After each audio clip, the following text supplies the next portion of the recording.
Welcome to Yale University of Hiroshima. Good morning, everyone. It's a great honor and pleasure for us to be able to hold this session today. My name is Yuko, teacher of English at Yale University of Hiroshima.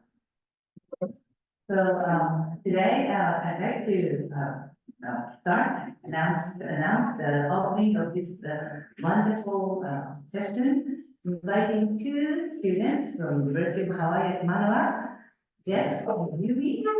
Okay. And we have invited a very beautiful Japanese traditional dancer, Ms. Rei Hanasaki, to share the Japanese culture with us. And we have two keynote speakers from Hiroshima, Mr. Tomoko Watanabe, Chair of Hiroshima, and from Missouri, Ms. Dorinda Nicholson, author and witness of the attack of the Pearl Harbor. Dorinda, thank you very much. So the University of Hawaii and the University of Hiroshima reached an official agreement of partnership in 2022. I visited the University of Hawaii in Manoa to attend the signing ceremony, where I met José Barzola sensei. Since then, we have passionately and regularly have online meetings to organize online events named Cross-Cultural Conversations in my class.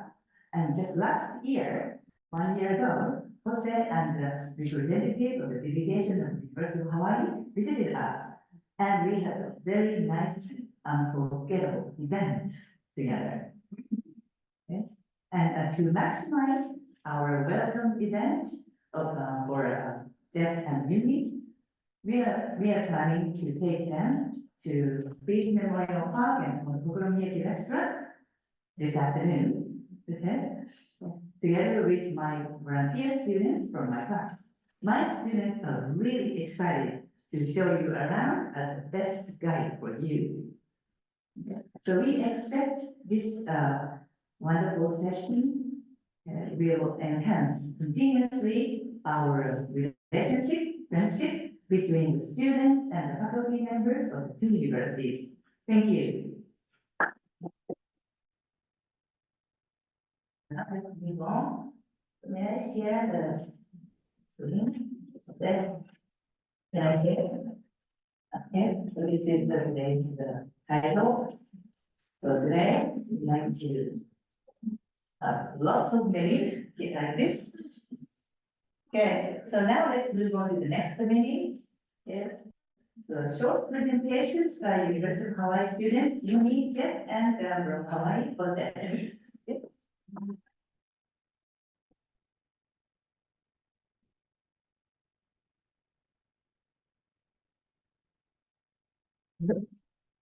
Thank you so much for welcoming us to AK University. I hope you can see Jose. Can you see us? Thank you so much. And we are so excited to come to AK University and meeting with you all. And thank you so much for organizing this event, Yuko Sensei and Jose Sensei, and also the students who welcomed us for homestay. And yeah, it was so amazing time that we had until today. Yeah, I'm very excited to this event and also this afternoon of Okonomiyaki and visiting the peace park together. And we arrived in Japan last week in the program named title Peace Building from Pearl Harbor to Nagasaki to Hiroshima. And we had opportunities to visit Peace Park in Nagasaki and also museums. And we discussed a lot about nuclear weapons, why we cannot eliminate nuclear weapons, and also how we can eliminate nuclear weapons. And in this discussion, we asked if we really want to protect our family, our our precious friends, do we really need nuclear weapons to protect them? Does it really help to protect or destroy? So this is a question. And last month, during this cross-cultural session, we had an opportunity to discuss about human rights in our course, and I hope that we can discuss further what is human rights and what is how we can protect human rights together. And it's not peace is not far away, but it's more in our daily lives. And I feel that like visiting nuclear weapons museums, and I feel that peace exists in our daily lives. So I hope we can continue discussing the issue of peace further. Thank you so much. Hello, everyone. My name is Jett. I'm here from the University of Hawaii, and I just wanted to reflect a little bit in front of you guys today and talk about how this experience has been for me. So, being from the United States, we're taught in a very specific way about peace. Actually, I don't even know if saying being taught in a certain way is the right thing to say. It's more of we're guided to find an education that teaches us about peace, but one of the big issues that I've noticed is that people in the United States are very separated from issues that are happening around the world. So when I came here and started learning about peace through the program that we went through in Nagasaki, and then looking around Hiroshima, I realized that peace is much bigger than just learning about it. In fact, Yumi and I had a discussion with one of the professors at Nagasaki University the other day, or last week, and we were talking about peace and what peace means, and I had said at one point that I believe that everyone is trying to achieve peace, and the professor said, well, people aren't trying to achieve peace, they're trying to achieve happiness.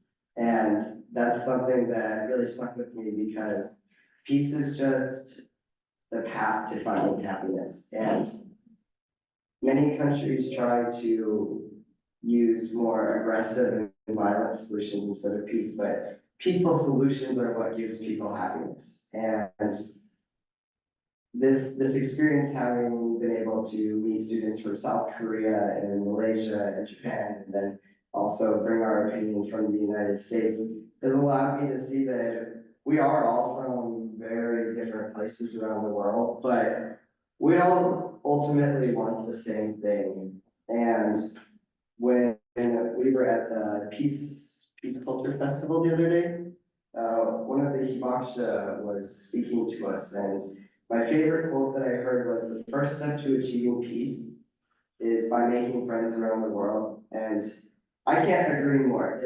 Meeting everyone here over these past couple of days has connected me to the rest of the world in a way that I didn't quite realize was possible. And I believe that through our combined efforts and our combined end goal, we're going to be able to achieve peace and make the world a much better place.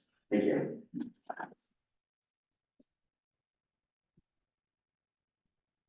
So José, it's your turn. Thank you. Thank you for having us for this collaboration. I greatly appreciate you all for going on this journey, and the idea that as we created this. But I do, so I'm going to use my time to acknowledge the fact that today in the US it's still February 19th. And today, February 19th, 2024 actually marks 82 years since the signing of Executive Order 9066. Which was authorized during World War II, the forced removal and mass incarceration of Japanese Americans or people of Japanese ancestry in the United States, including Hawaii, which was not a state at the moment. It was occupied, and also even parts of Latin America.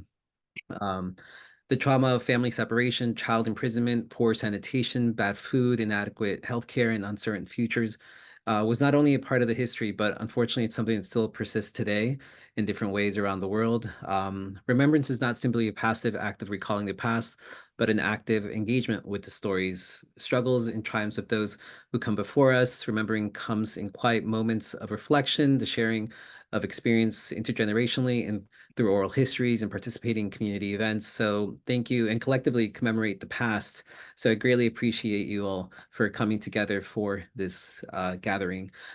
These actions not only serve as a reminder of our shared history, but also serve as catalysts for dialogue, understanding, and healing. Remembrance can shape the way we interact with one another and the world around us. Um, Learning about the many perspectives of World War II, which I know Yumi and Jett talked about a little bit, is essential to developing our cross-cultural understanding, compassion, and empathy towards one another. It's important to learn about the atrocities that occurred during the war, to be inspired by the stories of resilience from those that survived, as well as those that carry the messages of peace. So today we aspire to create awareness and educate those that are with us today to learn about past generations, to ideally never repeat this tragic part of history. So thank you for being with us today. If you don't mind doing like a brief 1 minute of silence, and I'm going to show some slides to showcase what happened during the day of yeah.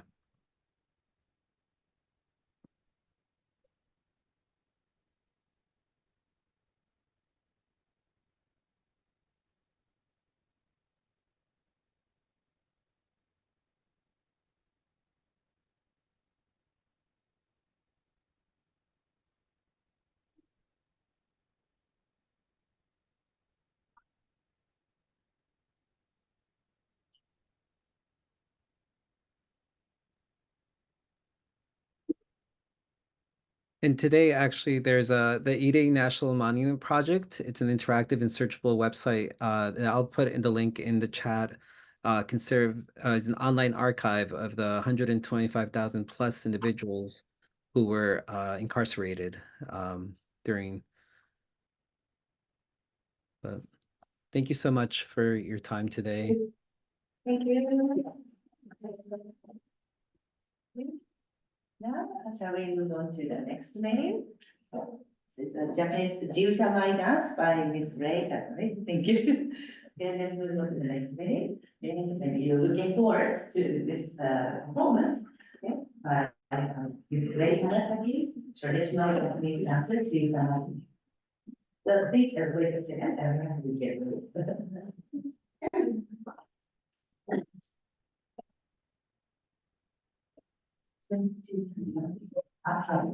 we don't need Okay. Switch.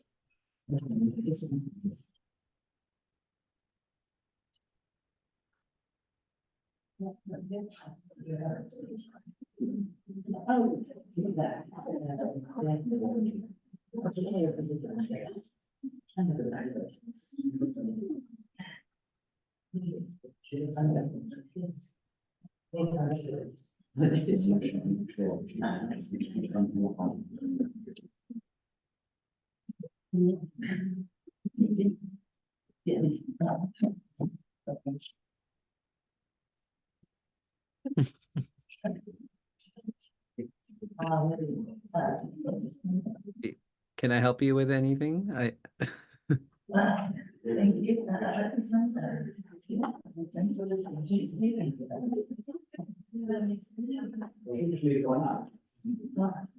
Can you hear us okay? Yeah, yeah.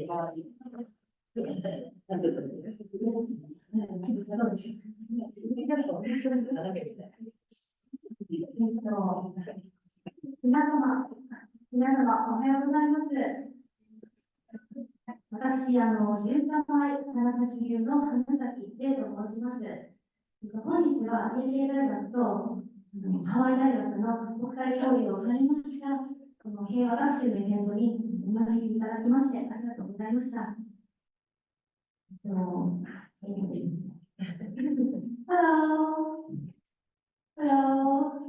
Hello. My name is Rei Hanasaki. Nice to meet you. I'm glad to see you. So today, I really appreciate it that I have participated in this event between Eke University and Hawaii University. Thank you very much. はい、ちょっとこのようにですね、英語と日本語を交えながらお話ししたいと思うんですけれども、実は私、そこまでこういう喋りがですね、慣れておりませんでした。若干ドキドキしておりますが、最後まで頑張りますので、よろしくお願いいたします。それではまずですね、自己紹介を簡単にさせていただきたいと思います。私は10代から日本舞踊の精進と鍛錬を重ねてまいりまして、今は自由玉で活動をしております。自由玉は日本舞踊の中の一つでもございまして、そうですね、ダンスはボーダレスなアートですので、日本の方々だけではなく、海外の方々にも良さを、楽しさを知っていただけるように活動をしております。I would like to introduce myself simply. When I was a teenager, I started to learn Japanese dance. It's called Nihon Buyo. But now I'm involved in Jiutamai, and Jiutamai is one of the Japanese dance. So actually, it's similar to Nihon Buyo a little bit. And I think that dance borders art. So I've been working convey goodness and joy of Japanese dance Jiutamai, not only Japanese people, but also foreign people. Thank you. ですね、それと、それでちょっとお伺いしたいんですけど、皆さん、日本舞踊とか、自由玉とか、ご覧になったこととか、知ってるとか、いらっしゃいますか？いないですね。いらっしゃる。どちらで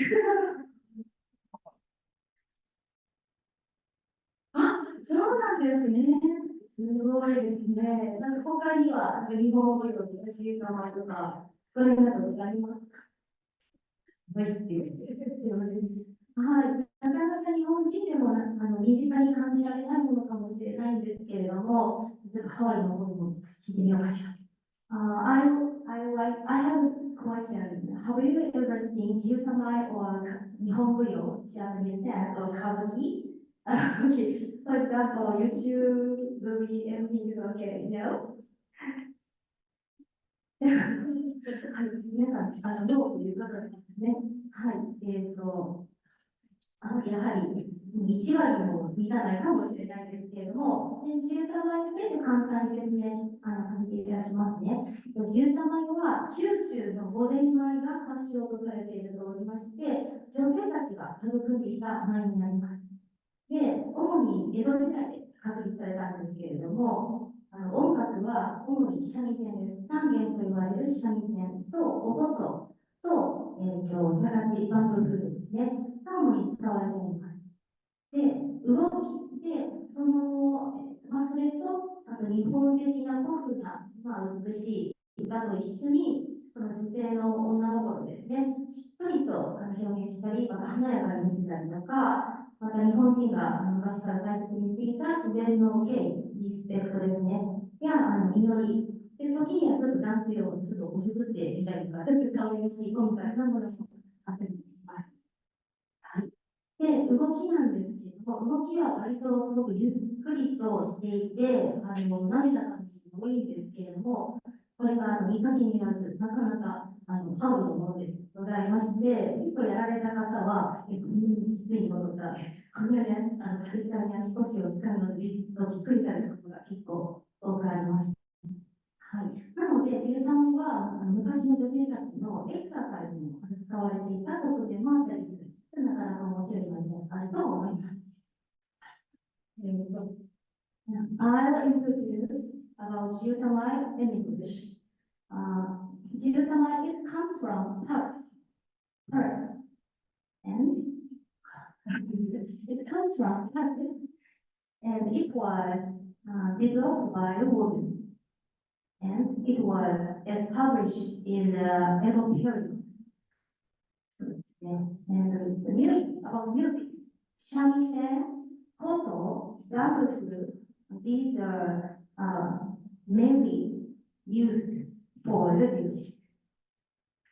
で、Then it expressed mainly women's romantic heart and prayer and respect for the nature that all the Japanese people cherish. And about movement. Movements are so slow and smooth, but actually it's hard. Then it uses the strength of core and legs a lot, and it was used in movement exercise in the past time.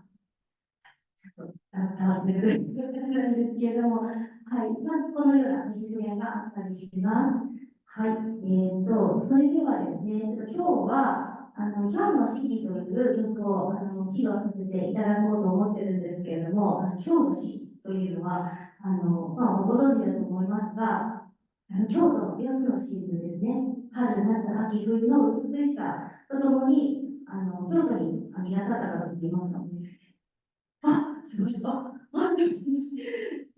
京都の夏と冬ってとてもきついです、厳しいですよね。夏は暑いですし、冬は寒いので、その中でも人々は楽しみを見つけながら、その自然と共存していた姿を描いた曲になりまして、結構割と京都の芸者さんや舞妓さんでもよく生まれるようなポピュラーな曲になっております。はい。そうですね。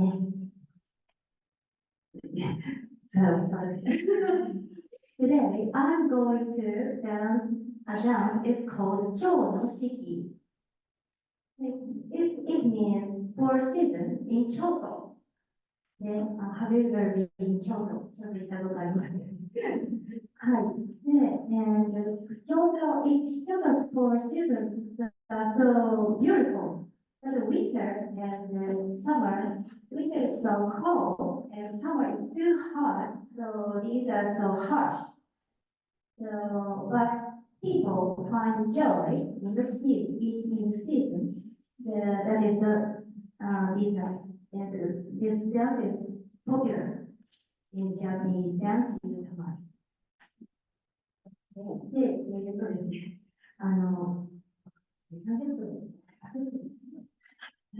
はい。で、ちょっと今日はですね、せっかくなので、踊る前に少し今日の式の歌詞を少しだけピックアップして説明させていただきたいと思います。で、まず今日の式って、まず春は花、イザミに今世、東山から始まるんですね。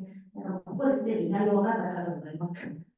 オールドジャパニーズ、昔の日本語ですので、なんとなくわかるかもしれないんですけれども、春は花いったら、チェリーブロッサムですよね。で、イザミ日本っていうのは、let's go to see the cherry blossom。桜を見に行きましょうというですね、みんなで。そして、東山というのが、とてもポピュラーな、桜の、そうですね、美しい山ですね。今、ずっと昔から美しいスポットなんですね。はい。で、次が夏になってきます。で、夏になったら、今みたいにクーラーがないんで、川に行って夕涼みするんですね。で、みんなで好きな人とか、いろんな、きっと、お友達でも何でもいいんですけど、みんなで連れて行って、夕涼みをですね、楽しむ風景があります。で、今度夏からですね、秋に変わってくるんですけれども、急に変わるんじゃなくて、秋の風がそよそよとですね、吹いてくるんですね。そうすると、秋といえばもう、花鳥蘭が色づく紅葉がとても有名ですので、秋は色づく花鳥蘭というように見ている時があります。で、最後が冬なんですけれども、冬というのがキーワードとしてないんですが、ワードとしてないんですが、雪見酒という歌詞が聞こえてくるかもしれません。来ると思います。雪見酒って皆さんわかりますか？広島ってそこまでそういう文化がちょっとないかもしれないんですけど、京都の出身の方はいらっしゃる雪見酒とかございますか？そうですね。昔の粋な遊びなんですけど、障子をですね、少し骨に開けて、そこから真摯に降りスノーケリング、雪景色を見ながらお酒を飲む川の粋な遊びなんですけれども、スノーリビュー、ハーフオブデスタケだったと思います。はい。で、きっと、鳥の中では、好きな人と一緒に飲めるでしょうね。なので、お酒飲んで、そしてちょっと目が合っちゃって、キュッと目をそらしてしまう、そういう可愛らしいところもあったりしますので、今、春なんだ、今、夏なんだ、今、やっと秋になったんだ、冬って終わりなんだっていうふうにですね、少しご覧いただければ大変嬉しいと思います。なります。こちらは、英語は、はい、大丈夫です。で、今から、はい。そうですね。それで、です。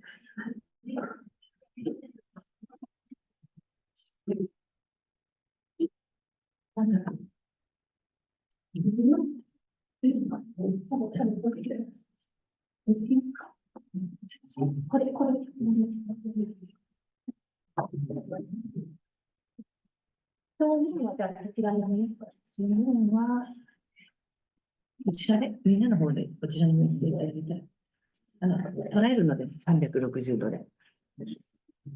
はい、こちらを向いていただいて、捉えるのです、360度。そうです。みんなこちらを向いていただいた。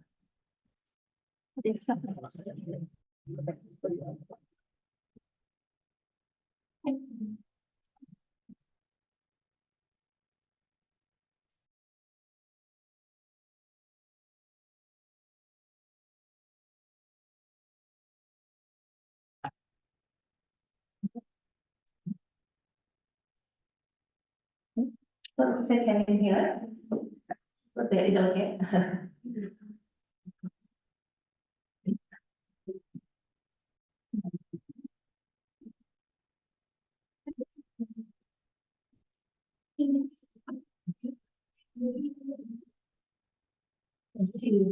Music, so can you hear?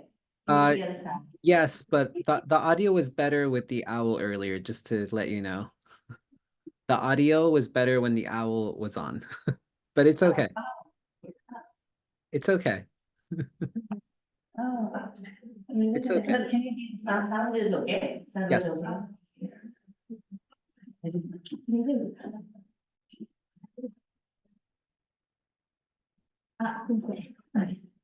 音を。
ちょっと初めがガタガタして、申し訳ございません。ぜ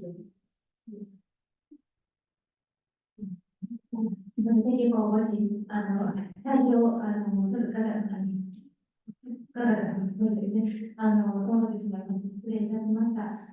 少し時間がありますか。もし皆さんよかったら、本当に結構ですので、自分のこの手とラジストアとか、もしチャレンジしてみたいとか、そういう方がいらっしゃったら、ちょっと一緒にやってみたいなと思うんですけど、いかがですか。レンズ座ってる方ですね。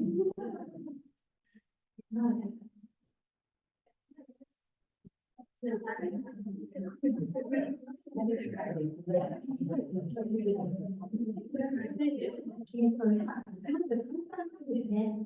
なんですけれども、手が踊りの時の手でこういうふうに開いてないんですね。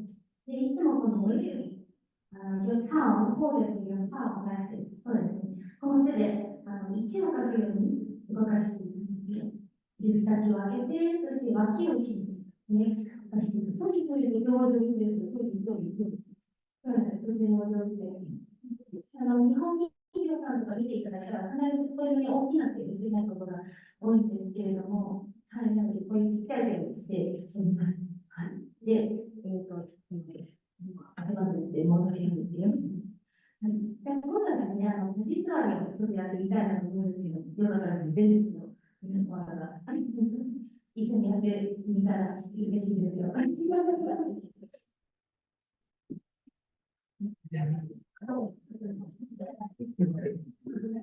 性も女性も美味しいので。水を入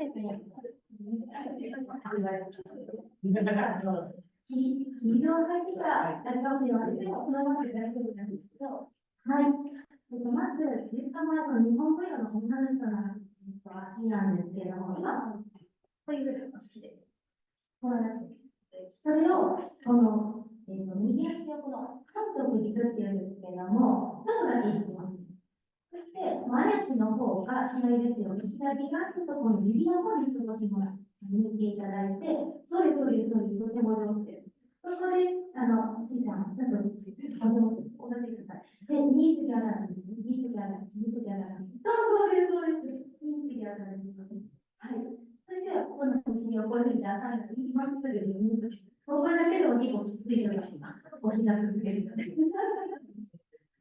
このままでずっと踊ってるんですね。はい。ずっとですね、これでもこれで、両手と手、そして一番ゲートに一番ちっちゃいところに、右左に。はい。このままなんですけれども、水ギャルです。水ギャルです。そうです。で、グループポーズがいいですね。グループポーズがですね。Keep your good posture ですと、そうなんです。Squeeze your shoulder blade。そうです。肩甲骨を寄せて、そして、それ下げて、そうですね。こんなストレッチを。そうです。はい。これが基本姿勢です。上手です。とても上手です。そうです。肩はリラックスして、この下部だけ力を入れていく。そういうとても上手です。で、そこから、スイちゃん座っていくんですけれども、ゆっくり息を吐きながら、ずっと認識があるで座っていく。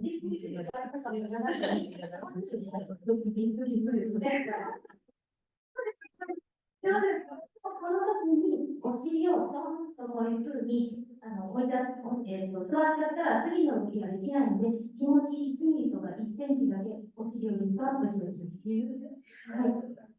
そうなんです。とてもこれでずっと座ってるときはずっとこれで動いてるんですよ。はい。そうですね。ですけど、なので座ってるときの前をご覧いただいたら一番きついときですね。はい。なので、これで、例えば構えている姿勢をしたら、こういうふうにね。これとってはそうです。はい。で、ニートギャルですね。これもニートギャルにします。で、今の時こういうふうに、そうですね。お膝が離れちゃったら、汚いですよね。なので、直接ニートギャル。そうです。はい。いつまで座ってるんだっていう。ここからが一番大切です。はい。短い1センチだけ。それそこから分度腰をキープして鼻から息を吸ってスッと出していく。そうなんです。もうここで結構転んじゃう人が多いです。皆さんとても優秀でいらっしゃると思います。じゃあ今発表しましたのでもう一回鼻から吸って、はい、でゆっくりですね座っていきます。肩はリラックスで、お膝は右側ですね。で、全部とまっすぐですね。はい。はい。で、そこから鼻から息を吸って、同じスピードでぐっと持ち上げ、そうです。そうです。結構、男性でもワーキーっていうふうに言っちゃうんですけども、なんかやっぱりこういう、一番基本の動きなんですが、女性の強さもなんかすごく感じられるところがあるなと思っちゃったりするので、そうなんですよ。どうですか？で、大体これは、普通のレッスンでしたら、まあ、5回から10回とかね、そうですね、基礎練習なんかでやったりしますので、で、ここで、例えば奇跡を1回、できたとしても、前の部分ではね、それがやっぱり通用しないところが多いので、もうこれからアクションって思うぐらいの練習をしなかったら、なかなかできないかなって言ったりしますので、そうなんです。どうですか、一部。びっくりしました。そうですね。これがパーティクラーですね。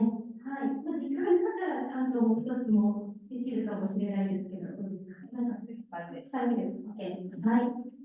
じゃあですね、簡単に歩きかな、ねじりはですね。ねじりは、じゃあですね、同じ足をですね。はい。そして、この中央心にします。はい、そうですね。この時にイメージさんがしてください。ちゃんとスクイーズをしようと思ってください。あ、ミートギャラってね。そうです。でもとっても上手で。そこからですね、ねじっていくんですけれども、日部で誰かを見て振り返るときって首だけでこういうふうに振り返らないんですね。必ずここから大きな頭だと思って、ここから振り返っていく。はい、でその時おへそをまっすぐキープできるように頑張って上半身だけ動かすだけ首できます。そうですね。あら、なんかいいじゃないんですけれども、ということではないです。そうですね。本気で左の足が出てから左の方にツイストします。そうです。でも、おへそが出てきたので、おへそはなく、そうちょっとつって大きいです。そうなんです。そうすると、肩を落とすようなイメージ。ね、そうすると、今度、処理から、そうすると、きれいな、そうです。でも、きれい。はい。で、これがねじですね。で、これも基本的な動作なんですけれども、あと、歩きっていうのが、ちょっと皆さん、奥が入っていらっしゃるので、ちょっと分かりにくいかもしれないんですけど、普通の歩き、こういうふうに歩くんじゃなくて、すり足なんですけど、はい、もしチャレンジされた方、いらっしゃっていただいても大丈夫です。そうなんですが、やりますか？はい、なんか後ろの女子の方々がちょっとね、よかったら、そうですね、立ち座りだけでもご体験いただけたら、はい、なかなか厳しい道なんですけど。はい。で、歩きなんですけれども、まず中腰、先ほどの中腰ですね、をキープして、これも、スクイズをしようとですね。はい。で、お腹は引っ込む。お尻もこう出ないようにしっかり引っ込む。で、今度、右足がこのように出ます。右足を、そうです。で、この時、かかとをずっとつけておかなきゃいけない。で、そこで、チャンポは、これをまっすぐに、はい、舵取りということをします。そうです。で、後ろ足しっかり伸ばしていただいて、そこから引っ張るように前に出して、その時に、かかとをずっと、床から離れてはいけないというですね、すぐにしるんですね。で、何もわかります。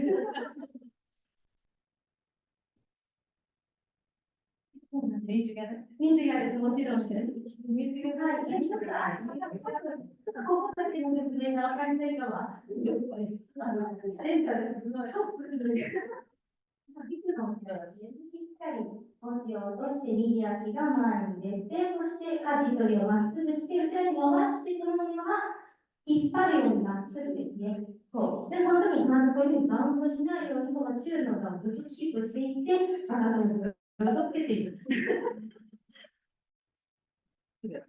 そうですね。で、二の内から足を引っ張るようなイメージですね。で、そう、腰から足を動かすようなイメージで、これがちゃんとできたら手紙コールを使って、はい、できる歩きになりますので、はい、やってならない。そうですね、見てください。では、足のまま持って伸びるときの見たりもしますけれども、まずそういうふうな、そうですね、基本的な動きにはなるんですけども、はい、なんか体で自由な日本語を感じていただければ嬉しいなと思います。はい。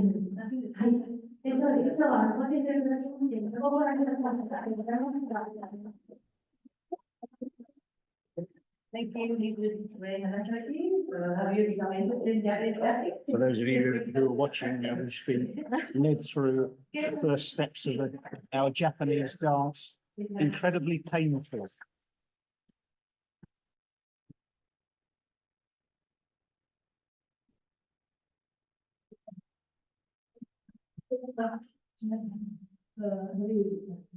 Were you able to see Hanasaki's dancing? Okay. Sorry about the camera setting. Anyway, shall we move on to the next menu? But before that, we have a break, 10 minutes. Okay? So, next one is the keynote speech. Okay? Keynote speech by Dorinda Nicholson. So we have, before we move on to the next menu, Mr. Dorinda Nicholson's keynote speech, we have 10-minute break. So at 10 o'clock, we will restart. Thank you. Before you all run away from coffee, one thing that José was talking about, this day in history is the history of quite a sad history, a day when lots of people in America were put in concentration camp. If you want to read about it, I was just given a book based in the mountain, please come and borrow it. So this is some real history which happened this day. Thank you. And I want to very nice information. Actually, Yumi and Jett wrote you souvenirs from Hawaii.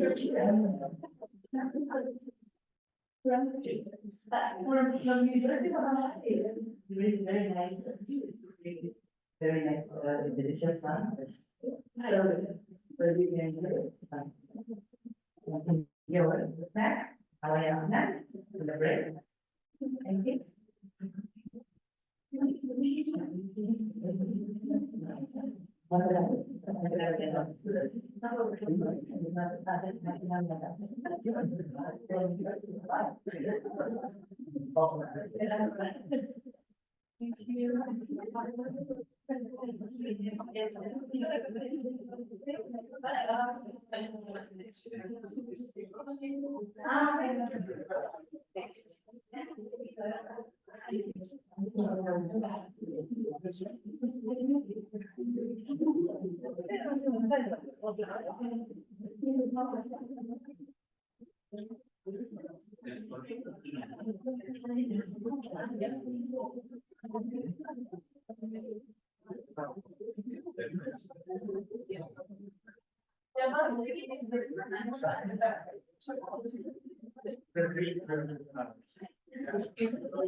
I think you're saying something to me and I can't hear Can you you. hear me? I can hear you now, yes. Okay. So have you got the good picture of Ray? What was that? Have you got the good picture and sound of Ray? So the sound was a little bit challenging, but the picture, Okay. I think it was because the way the owl works, it goes to wherever the sound is. And Yeah. so that when we look at the here, I'll spotlight your camera. So you see Oh, this okay. camera, you see the big screen on the bottom, it goes Oh. where the sound is. And then the top screen Oh. goes to like a 360 view. So through the top screen, the skinnier one, we could see Ray, but not on the big one. We were actually more focused on where the sound was coming from. Oh. So just some, no, it's okay. I mean, I did It's okay. still get to see her a little bit, which is really beautiful. Oh. Thank you so much Oh. for coordinating that. And it was really nice to, learn.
So I'll be actually.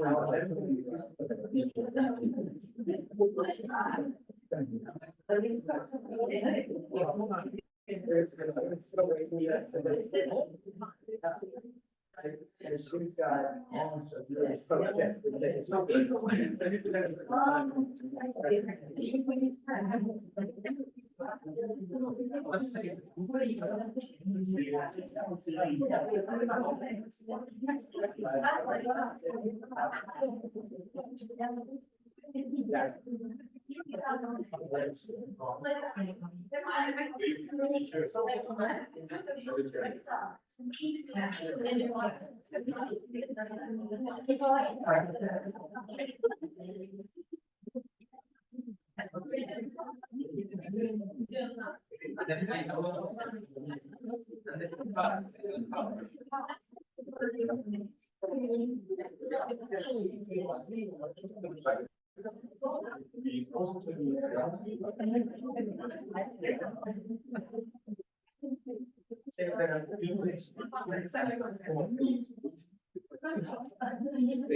The visit. Dorinda Nicholson, thank you very much for your great participation. Thank you very much for your time from Missouri. What time is it now? It's maybe 9 o'clock here, but Thank can you you. hear? Can you hear me? Yes, yes, I can hear you. Thank you very much for participation, Ms. Dorinda Nicholson. Yeah, we have been looking forward to your speech. Okay, so if you are ready, would you please start your speech? Yes, I'm going to introduce Dorinda first, and then I'll take it from here. Thank you so much, Yuko. Appreciate it. Well, thank you everyone for continuing this wonderful gathering. I appreciate you all for being here. I just wanted to, one sec, let me, okay. Welcome everyone. So with us today is Ms. Dorinda Makanaonalani Nicholson. Her story today is about the tale of two wars from Pearl Harbor to Hiroshima through a child's eyes. Ms. Nicholson is an award-winning author, storyteller, hula dancer, speaker. Dorinda debuted in hula at age 3, dancing with her mother in Waikiki. When she was 6 years old, she and her father watched Japanese torpedo bombers fly low over their house. She could see the pilot's goggles. Her first book, Pearl Harbor Child, tells the story of the bombing of Pearl Harbor through the eyes of a child.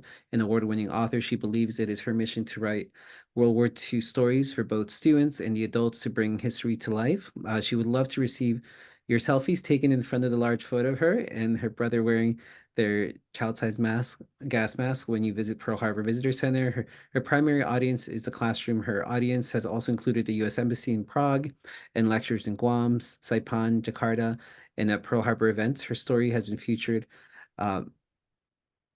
as Nanea, a World War II Hawaiian American girl doll, in People Magazine, NBC News, the History and Military Channels, and on CBS Sunday Morning News with Lee Cohen.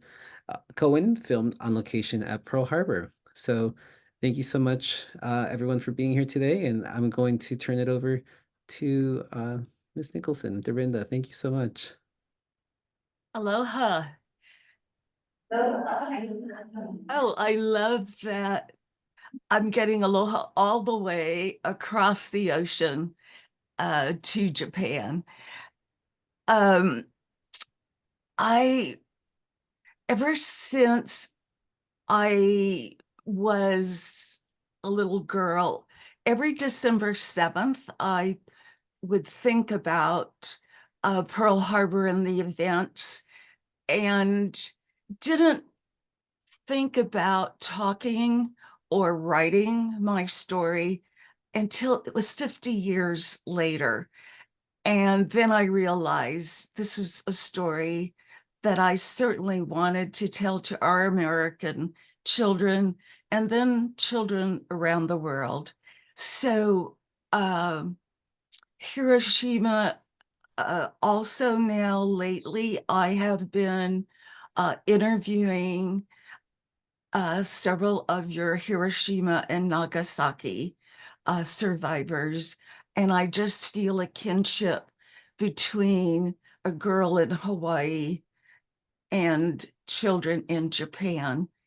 And so I will be starting and showing you what it was like in Hawaii in 1941 and through the war years, and then my journey in receiving stories and sharing it with students in school, and then extending that to all of you in Japan.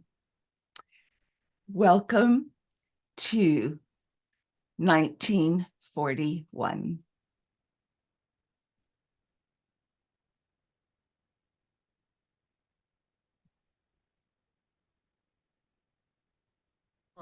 Sparked the defiant battle cry, "Remember Pearl Harbor." And even 75 years later, the dwindling ranks of those who watched the attack happen remember it still. Our cover story is reported by Lee Cowan. Hawaii's Pearl Harbor. It was just a place before it became a memorial, a tropically tranquil place that was Dorinda Nicholson's childhood home. This was my favorite part of the neighborhood. Dorinda was just 6 years old that Sunday in 1941. Born in Hawaii, her family was civilian and lived near the dock for the famous Pan Am Clippers. The idea of war coming to this remote Pacific outpost seemed to most here about as likely as a white Hawaiian Christmas. But at 7:55 a.m. on December 7th, a storm did indeed come. They were coming right over the house. And when you came outside and you looked up, they were right there. Right overhead, canopies pushed back, and could see the pilots' faces. They were that close. What did you think when you saw that? Oh, I just leaned closer to my dad and hugged him a little closer. Dorinda Nicholson now lives in Kansas City, Missouri, but has made the nearly 5,000-mile trip here to Pearl Harbor for almost every anniversary to tell her story. Sometimes bringing with her the tiny gas mask that she and her brother wore as children in the days after the attack. So why did you keep this all those years? Oh, it's my history. It was history that changed her life and ours. The cry, "Remember Pearl Harbor," sounds pretty obvious, but the challenge for the next generation is to really remember.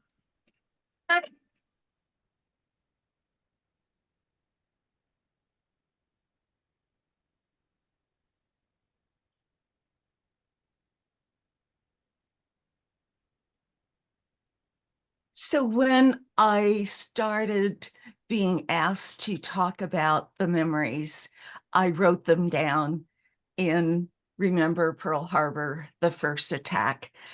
And then I was invited to schools, and the question that I got most often was, "Is your dog okay?" And there she is. Her name was Hula Girl. And there is a story about not being able to find her, but eventually I did, and a lifelong friend and buddy.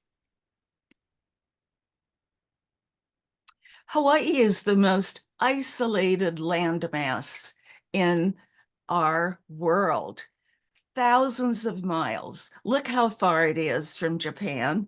Look how far it is from California, with no visible place to land. So when you look at this and you think back to 1941, how in the world could anyone, and we had been looking at Japan, come to these islands of Hawaii? Here is the group of our 8 major islands. Oahu is the main island where Honolulu, our capital, is located. And we're now a territory of the United States. And look at Pearl Harbor. Look how huge it is with a narrow opening. So, and in the middle is Ford Island. So you could do a landing strip, and then you could have your planes, you could have, they use the Ford Island for takeoff and landing. You could have ships there, battleships. And in the harbor, this is what it looked like the morning of December 7th. So Ford Island there in the middle, and many of you have been able to visit the Arizona Memorial, which is there along Battleship Row. On the other side of Ford Island, you see the USS Utah. It was the first to take the bombs that morning, because where the Utah was moored was where our battleship, the USS Enterprise, was moored and expected to be docked that morning.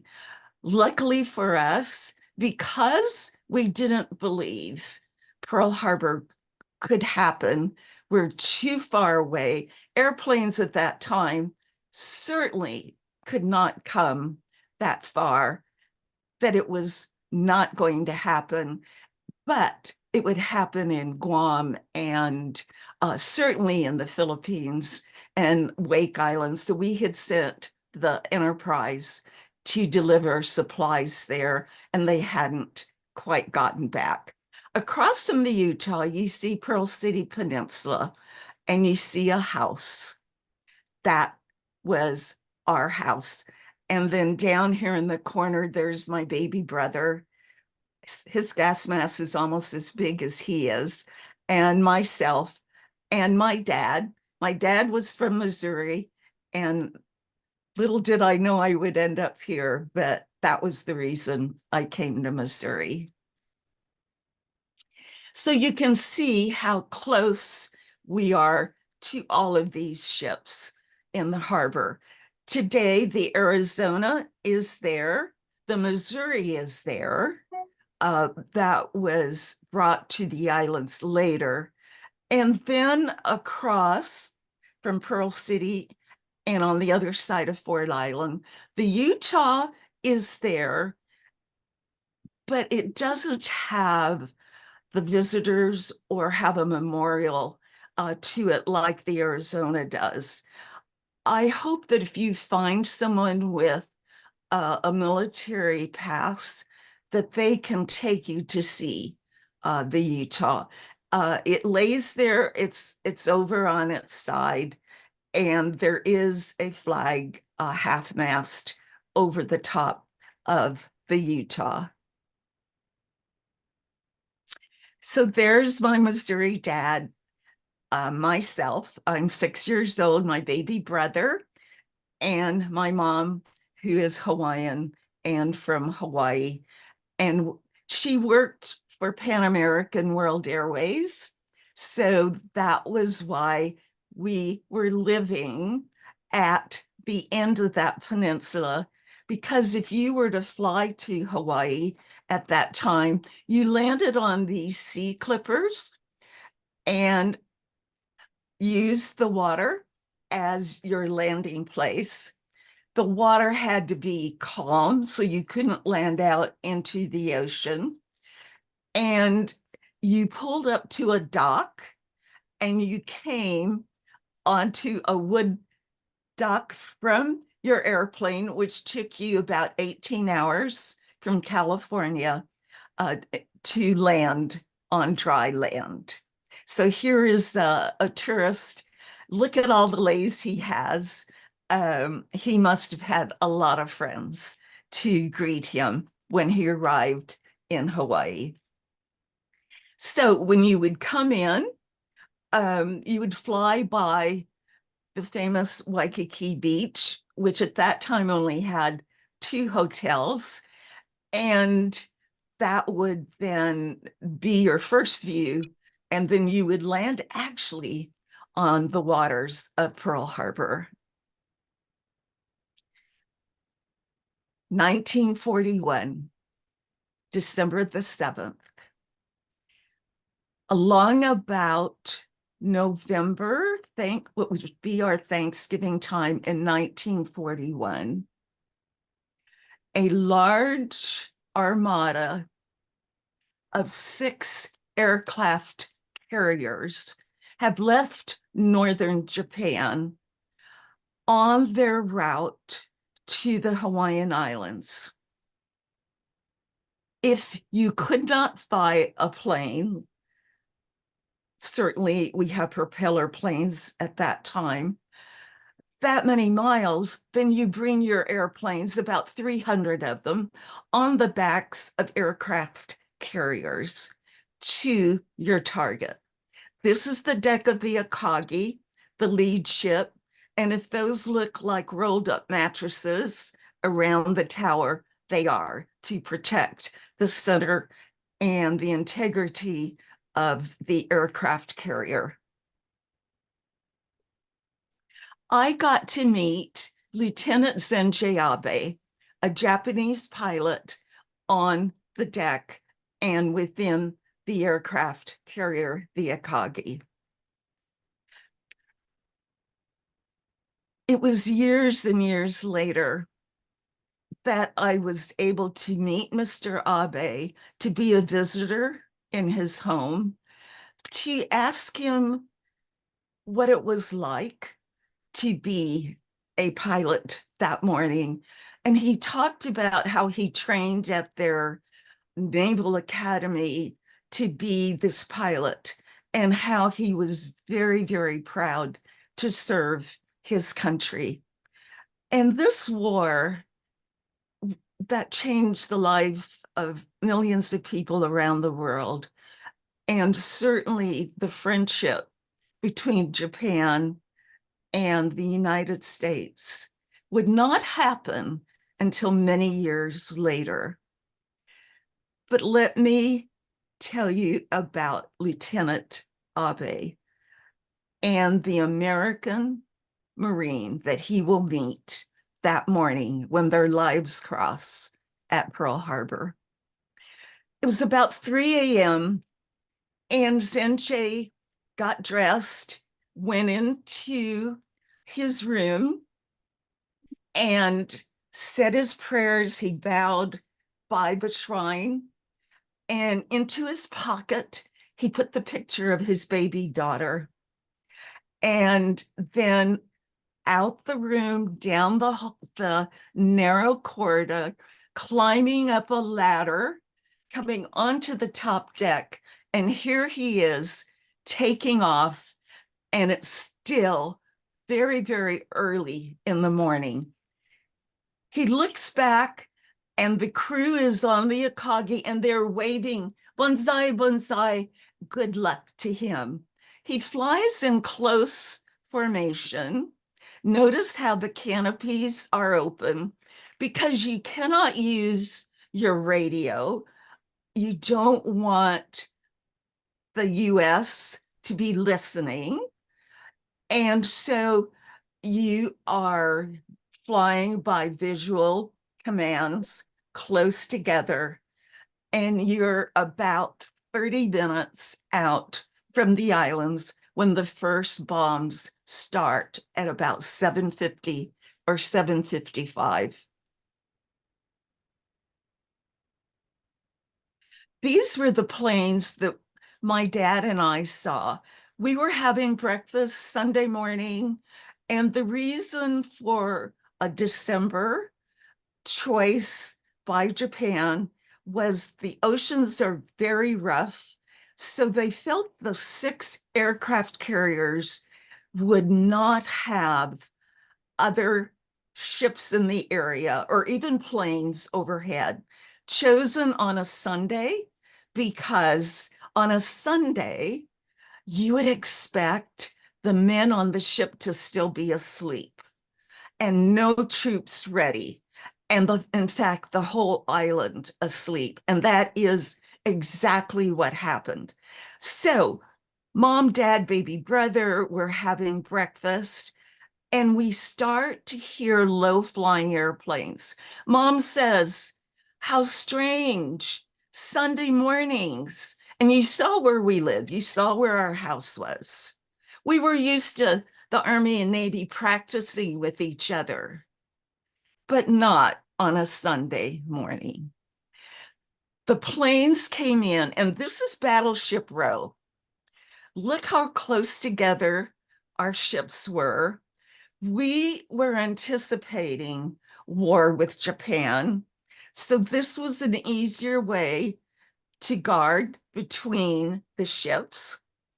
And this is the West Virginia. I'm going to be telling you about the West Virginia in a close-up coming soon, but I want you to notice those are called rooster tails, the track of 2 torpedoes that are about to hit the West Virginia.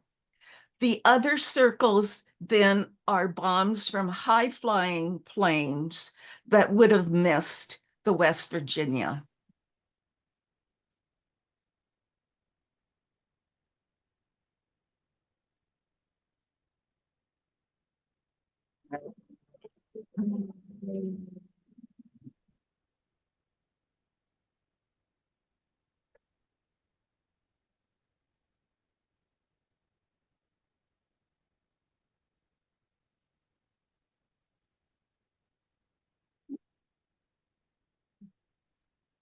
Jose, if you're able to enable the sound, that would be helpful.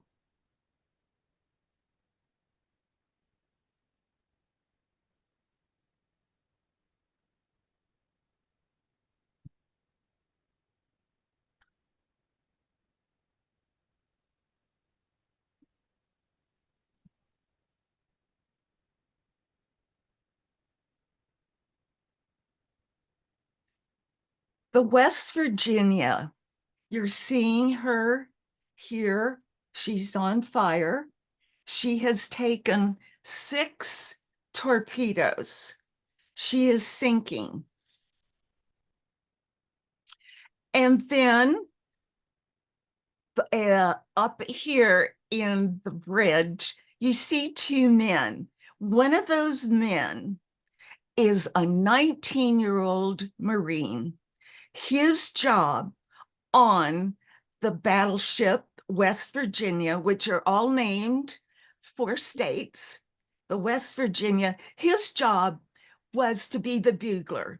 And so at 10 minutes of 8 in the morning, he is standing up here, bugle in hand, and trying to blow the bugle for reveille, you know, to tell the men below deck, it's time to come up. And when you get up on deck, it's time to salute the flag, and we're going to raise the flag. This is what we do every Sunday morning. But out of the corner of his eye, he sees this low flying airplane. And then out of the belly of this torpedo bomber comes a torpedo headed for the ship. And he says to himself, I will have that American pilot court-martialed. I'm going to get the number off the tail of his plane. How dare he come in that low this morning? And then that torpedo reaches his ship. And he cannot believe what is happening. Just like my family, this is Sunday morning. Wow, those practices sound real. The men in the harbor, same thing. They even are seeing the planes until they see a large red circle on the side of the plane. So you're seeing now the rescue boats trying to go and help the West Virginia, trying to put out the fires. The captain, Captain Benyon, says to the men, "Men, abandon ship." Richard then has to jump from where you saw him in the bridge and into the water to escape. And then when he is in the water, he has to avoid the oil that is burning and swim past his sinking ship right here and then over to the small piece of land that I showed you in the map that is Ford Island. From that night on, Richard suffers with nightmares, with PTSD. He does not mind going to fight at Iwo Jima. And then he signs up for Korea. And then he goes to Vietnam. And he still has the nightmares. And the rest of the explosions that are going on in the harbor. The planes leave. There are waiting aircraft carriers to take them back to Japan. We didn't find them coming. We did have some alerts. Radar was just starting. And there was an Army private at one of our bases, saw them on the screen. So he calls headquarters and he says, large number airplanes, unidentified, heading toward Hawaii. The other sergeant answering says, oh, don't pay attention to them. There are airplanes coming from California, B-17s that are supposed to help us.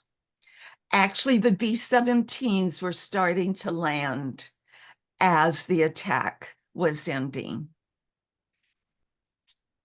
And this is one of the B-17s that was shot during the bombing of Pearl Harbor. And we had bombings at Bellows Air Force Base, and we had bombings over in Kaneohe, another base. And actually, the B-2 base that we have here in the Missouri area, just 30 minutes from where I live, are where the B-2 bombers are placed. It is named Whiteman. And when I go on Red Cross assignments and work with veterans and work with telling this story, I always ask the kids, the military kids, do you know who George Whiteman is or was? And none of them knew. So even those of you in Missouri who might not know, he was the first pilot to be shot down and killed on December the 7th, not at Pearl Harbor, but at this base called Bellows Field. I always ask my students, do you know what friendly fire is?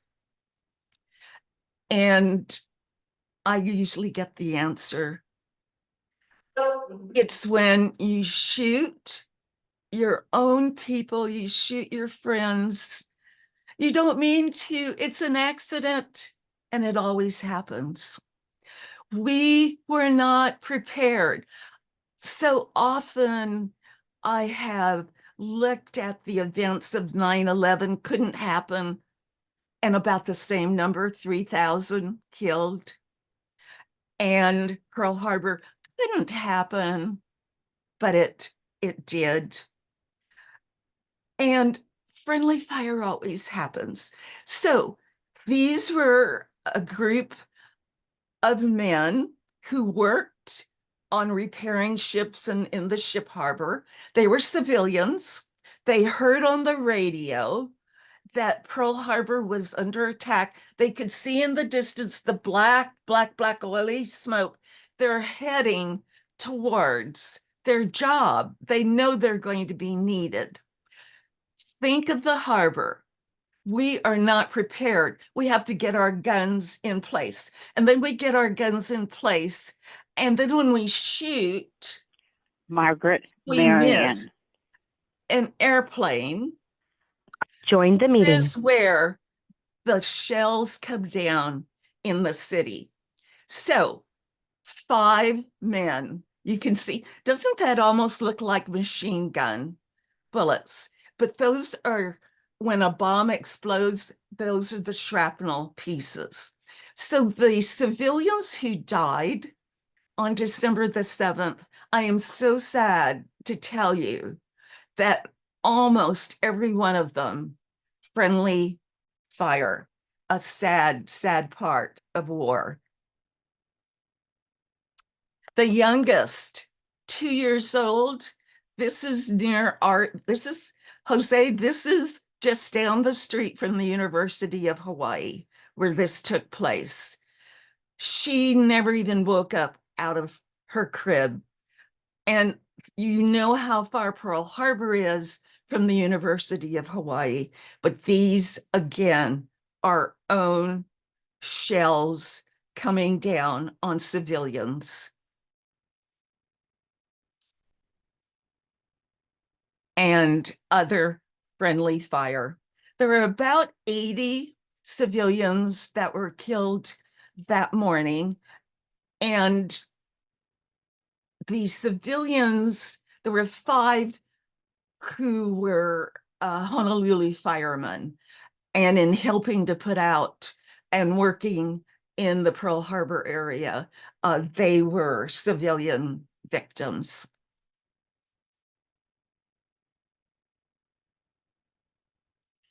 My dad and I are standing out in the front yard, oily black smoke miles and miles high, and the smell of smoke and the smell of oil. And my dad grabs me. We go into the house.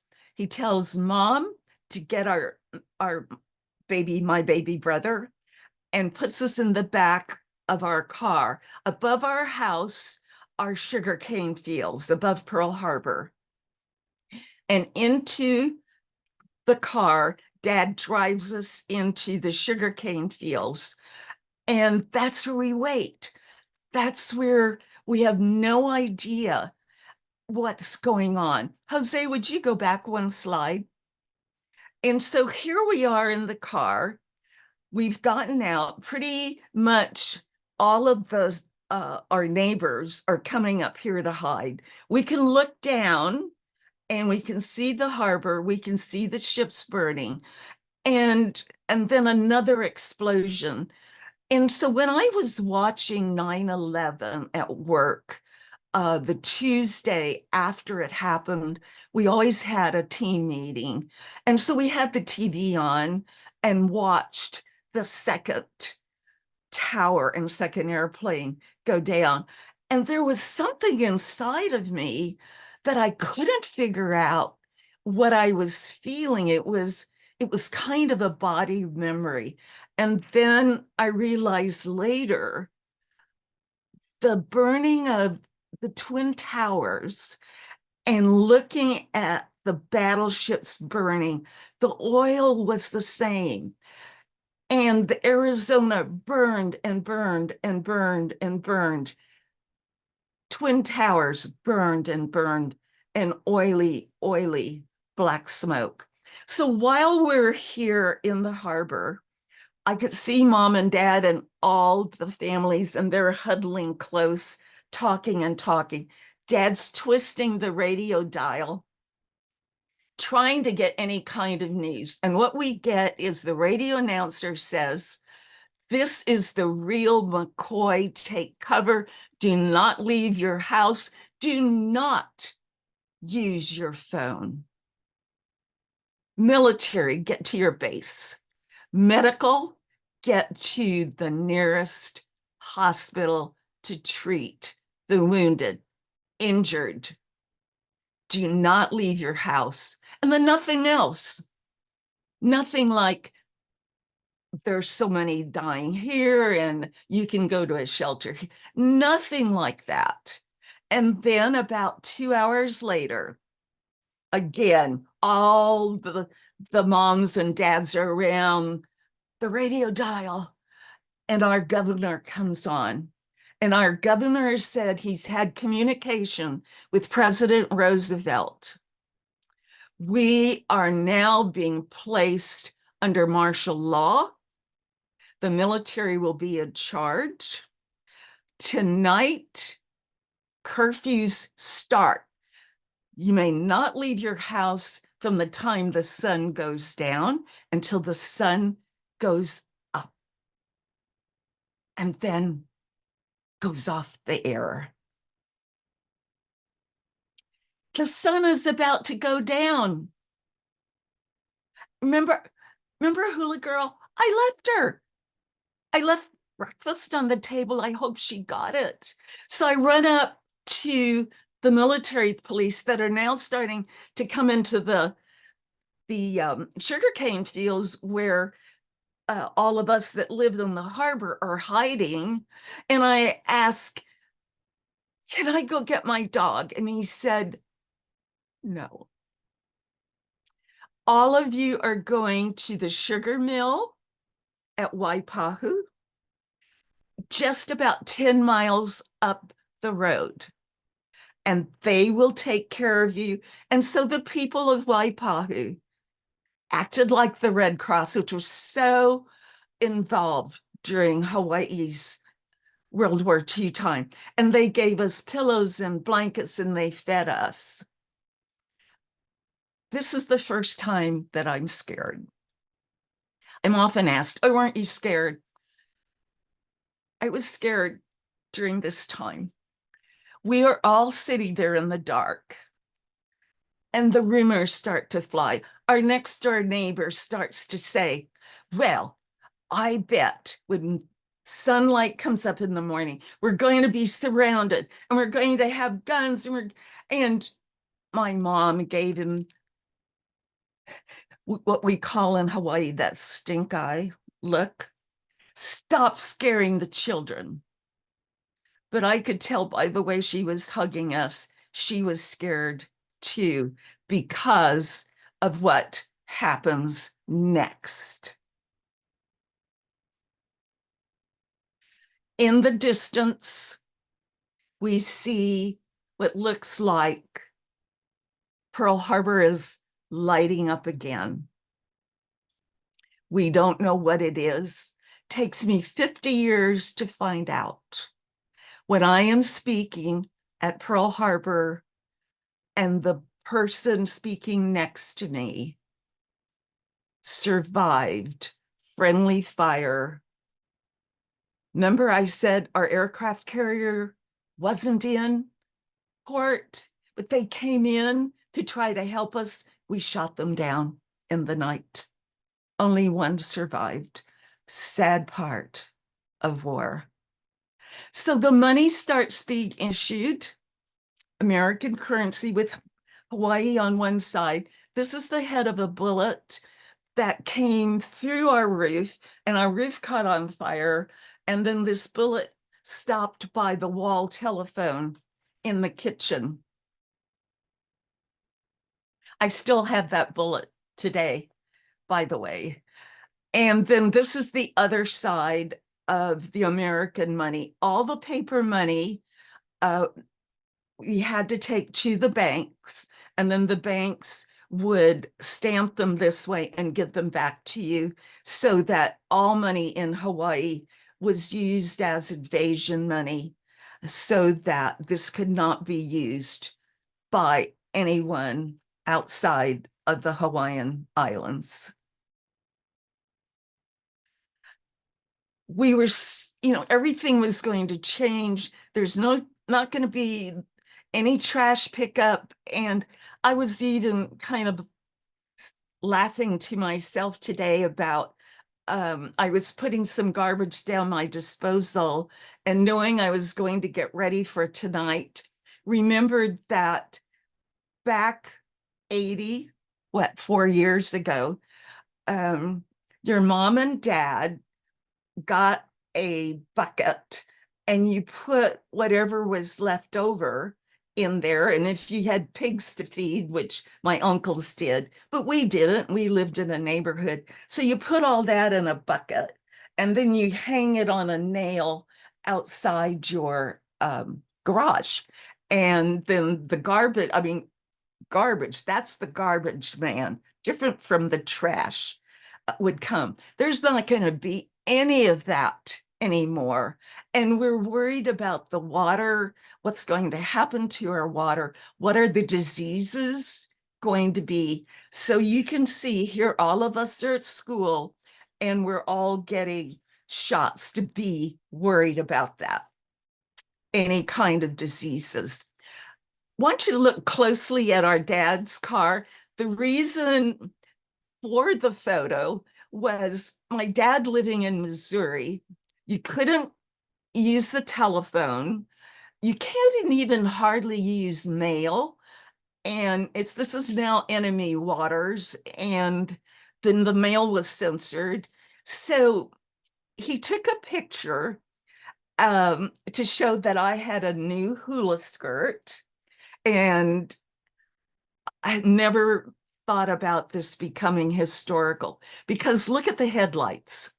You can see the Hawaii, the year there, and our license plates. The top part is painted black. And then you see the shield. To me, they look like cat's eyes. And then under the shield, you could leave a little bit of light, but then you took gray enamel and painted the bottom half. If you could even be out at night, you had to be like a doctor or someone that had an important essential job. My dad worked the post office, so he could be out at night with the right kind of identification. The speed limit was 15 miles an hour. This is what Waikiki Beach looked like. We used to hang our swimsuits there on the barbed wire. Another look at Waikiki Beach, all the signs of wartime. And there would be barbed wire around the whole island. And of course, if everything's dark at night, you absolutely knew you were living in wartime conditions. And these are the gas masks.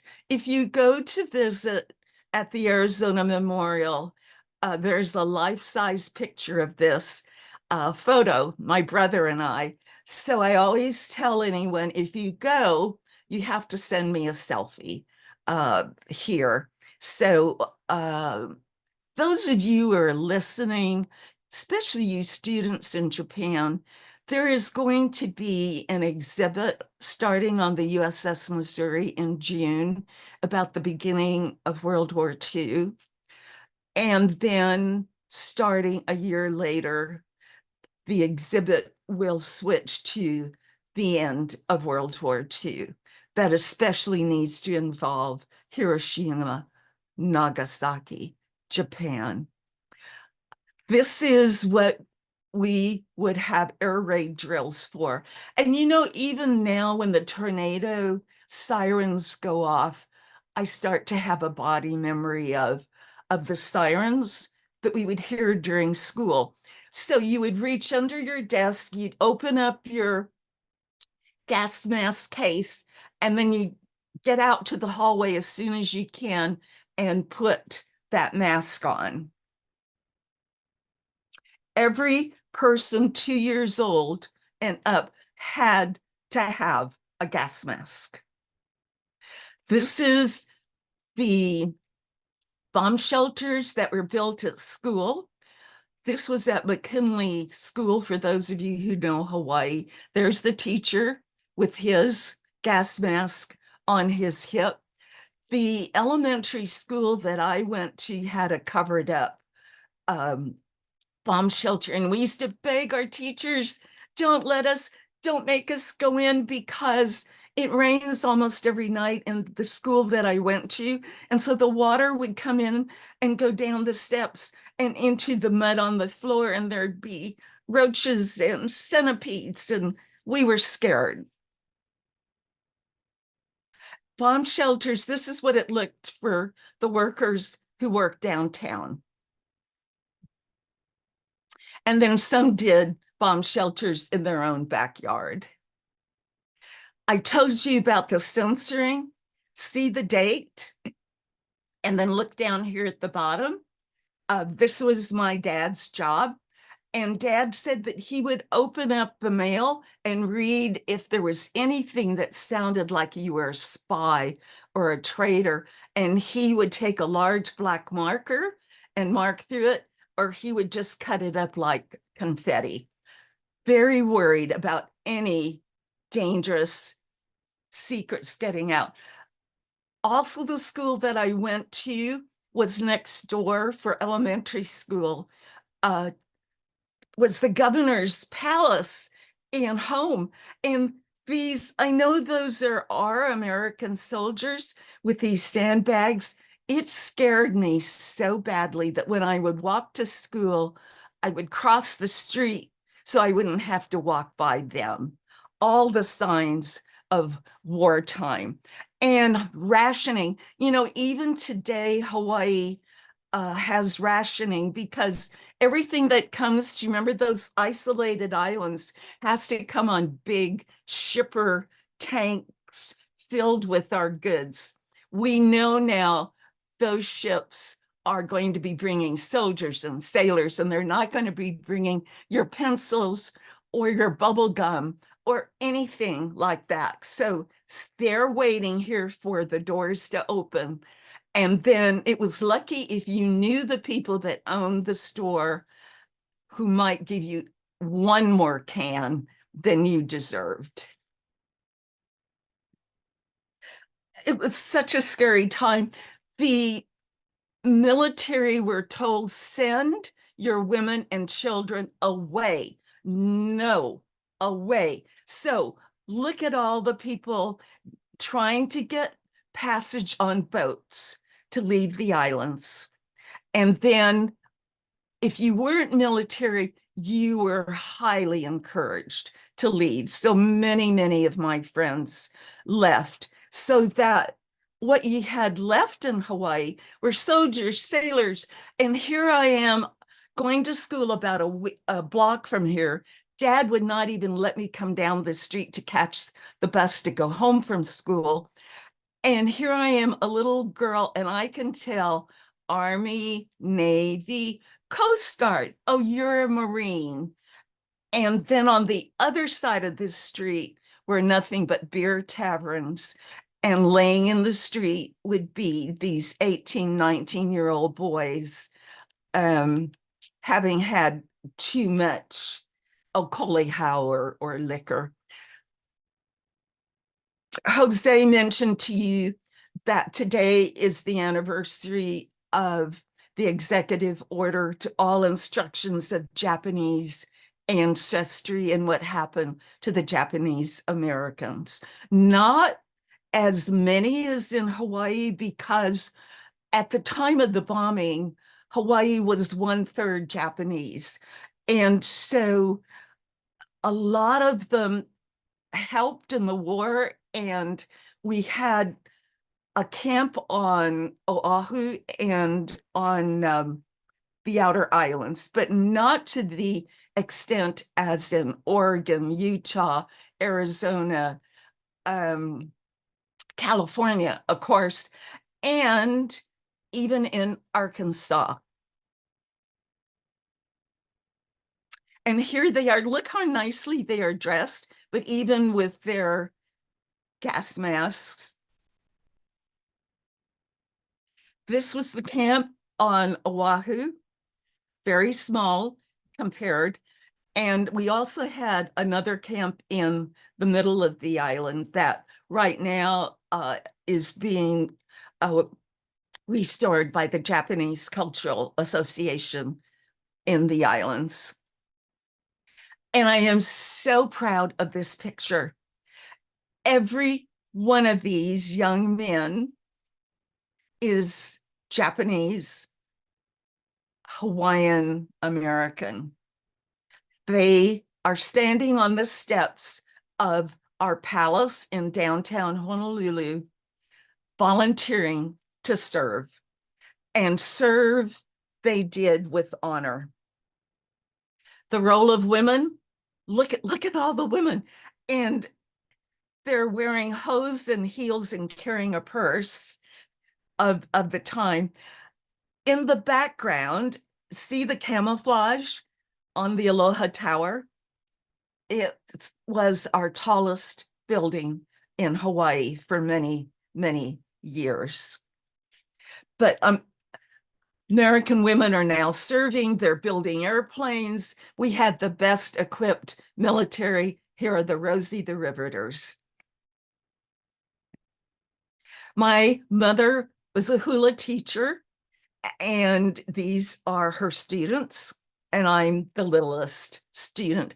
And we entertained, and so at ages 7 to 11, I felt so pleased to be a showgirl. Collected money. I went without my milk so that I could buy stamps to put in a war bond. And so that as a kid, I could loan money to the government. I could recycle tires. I could take my mom's pots and pans to school. And this is going to be the winning bullet. Victory Gardens, those here in Missouri and the continent, we all had Victory Gardens. And the signs that were in the window. I loved after 9/11, all the flags that you saw, all these stars in the window, all the patriotism that we felt. And you didn't want this star to become a gold star, which meant the ultimate sacrifice. President Truman announces the war is over. This is the way it looked downtown in Honolulu. We were so happy. The war is finally over. The troops are coming home. These are the Japanese Americans. Look at baby brother. Long war, 60 million killed. So here on the deck of the USS Missouri is where the treaty was signed to end the war. Today, the USS Missouri is in Pearl Harbor, right behind the Arizona Memorial. So you've got like bookends where the war started, where the war ended. I hope that sometime during this upcoming 80th anniversary that you will go and stand on that Brown's huge seal that sits on the floor here under where the treaty was signed and feel that love of peace.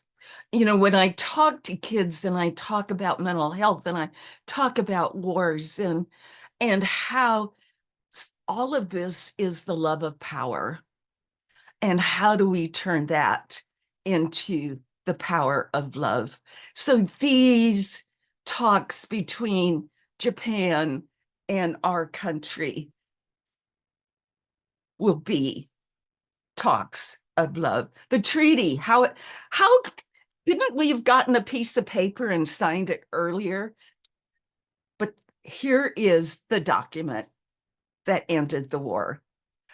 On the number 63, the battleship Missouri, here she is on the deck. You can look over to the Arizona, and your boat will take you right up to see where the boat is docked.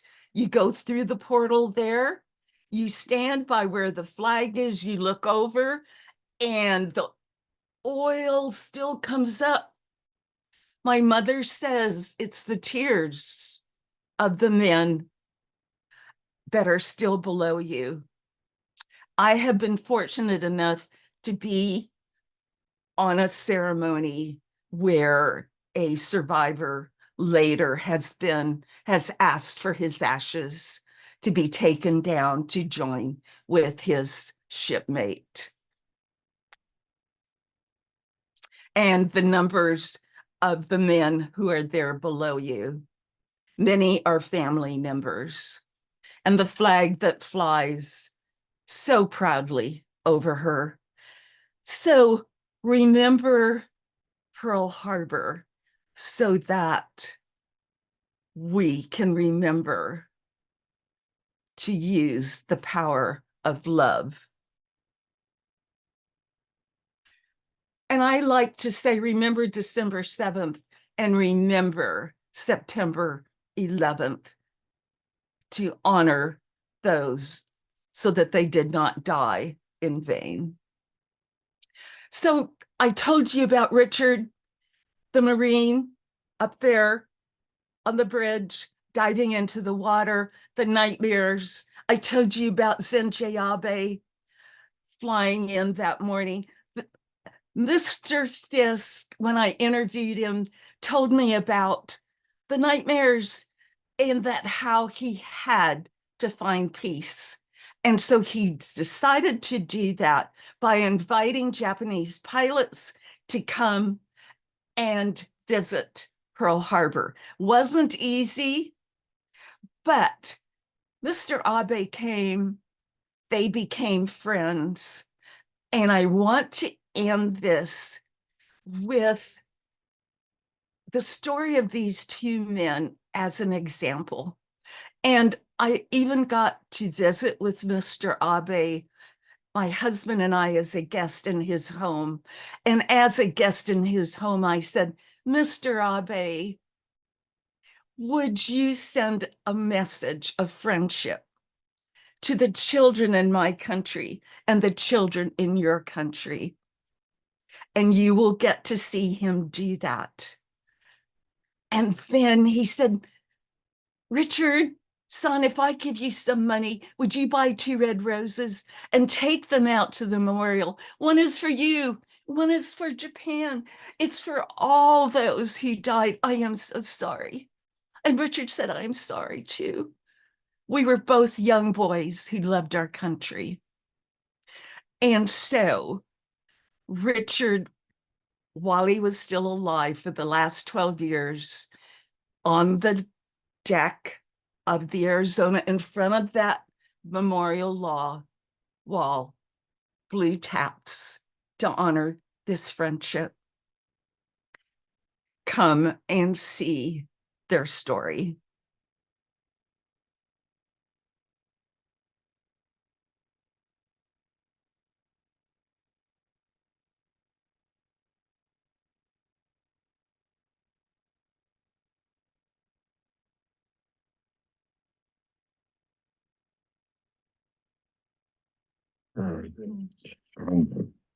Yeah.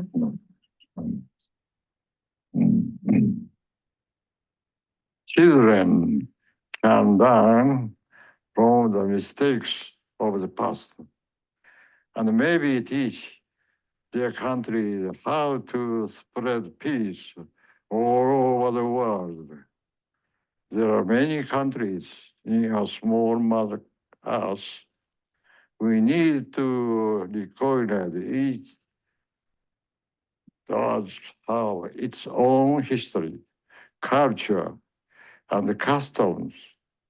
It is most important we work together to understand each other. Your friends, Zenji Abe.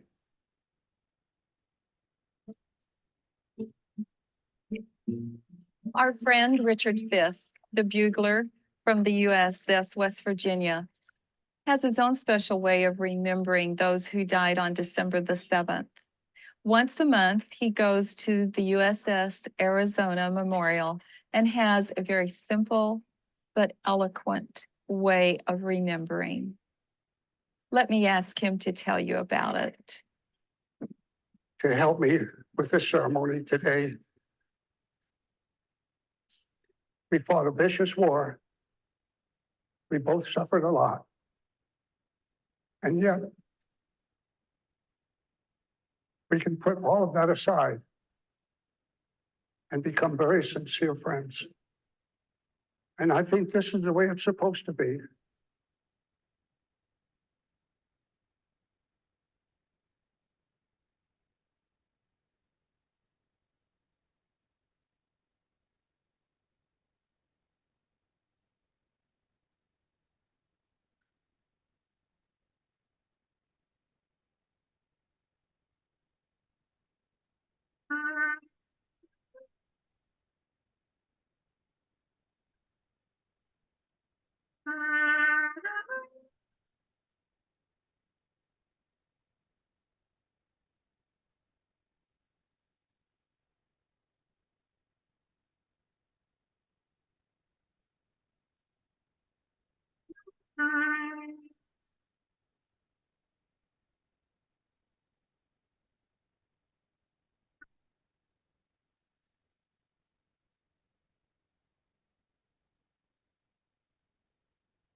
I wanted so much to share this story with all of you, and thank you for letting me do that as a Pearl Harbor child. Aloha.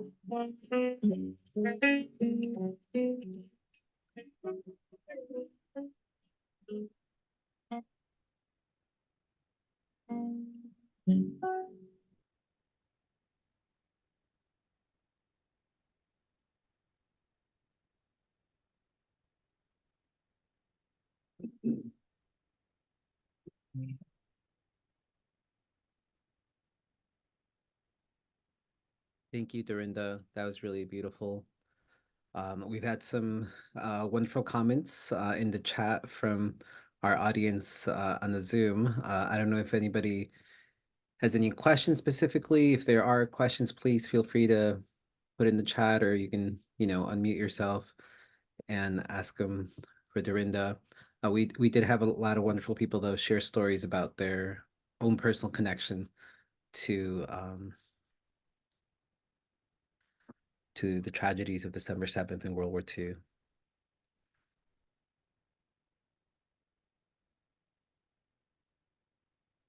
Any questions, I'll folks? see. Hey, Yeah. this is Gloria. Hi, Jose. Ms. Nicholson, thank you so much. My name is Gloria. I'm the interim president of the American Society of Hiroshima and Nagasaki atomic bomb survivors here in the Southern California.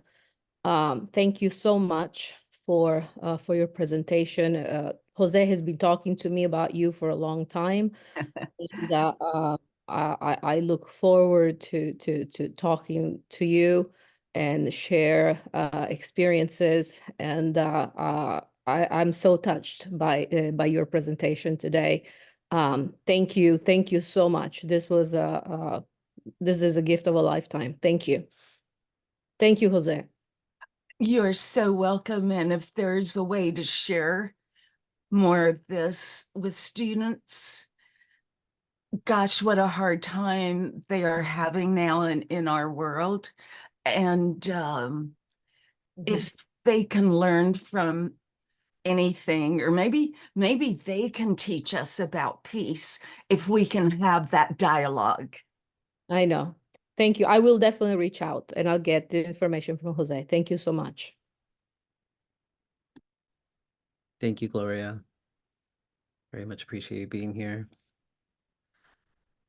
Any questions from anyone? I know we have we're a little bit over time, so I just want to be respectful of everyone. But Yuko, I don't know if you have any questions out there. Any questions? Raise your hand and ask questions.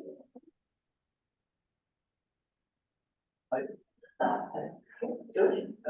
I don't have a question. I just have a comment from listening to Dorinda's talk. The thing which struck me most was the phrase turning the power or the love of power into the power of love. I mean, to me, that's one thing that I'm going to take away from that talk. So thanks for that. Thank you so much.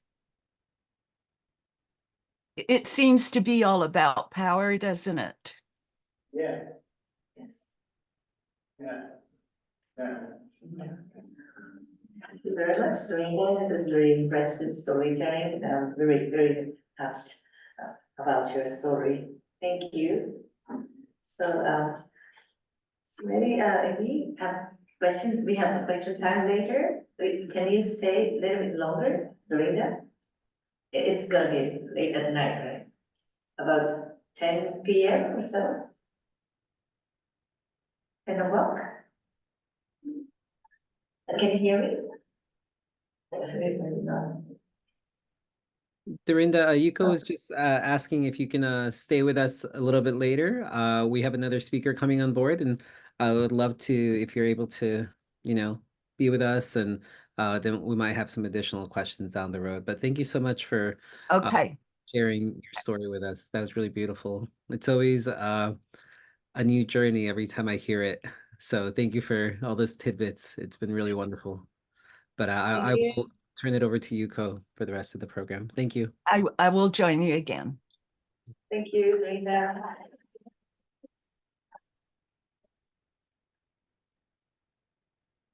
Now, we have about 10-minute break and maybe 6 minutes break actually, and 11:10, we are going to restart here with the keynote speech, second keynote speech.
Can you see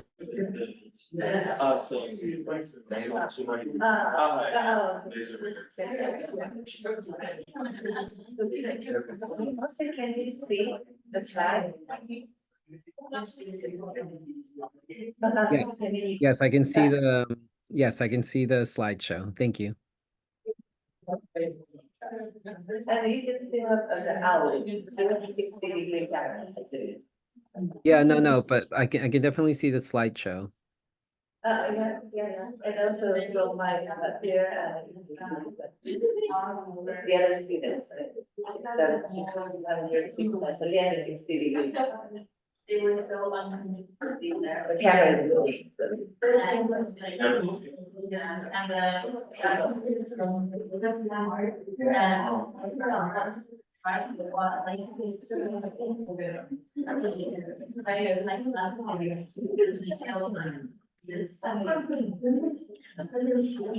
Oh, like, okay.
A little bit, just because the owls capturing everyone's voices, so sorry. Yes, so can you hear me now? Yes, I can hear you better when you're closer to the owl than when you're closer to the computer. Oh, okay, thank you. Yeah, that's a good advice, thank you. So how many people are joining from Hawaii? From Hawaii, I don't know right now. We have about We have about 14 people on besides us two. I would probably say the majority of them are probably from Hawaii. Oh, Maybe there's one or two that's not. you said I, 40. I, so we have about 14 people on besides us. 13. Oh, I see. Yeah. Okay. Yeah. Thank you. That's great. Thank you. Yeah. So, okay, now shall we resume the presentation? The second keynote speaker is Tomoko Watanabe, Chair of Hiroshima. As you know, Hiroshima is one of the internship. I think the place when you're interested in Hiroshima in the future, maybe you can join as the intern. Okay, I will pass the microphone to Tomoko.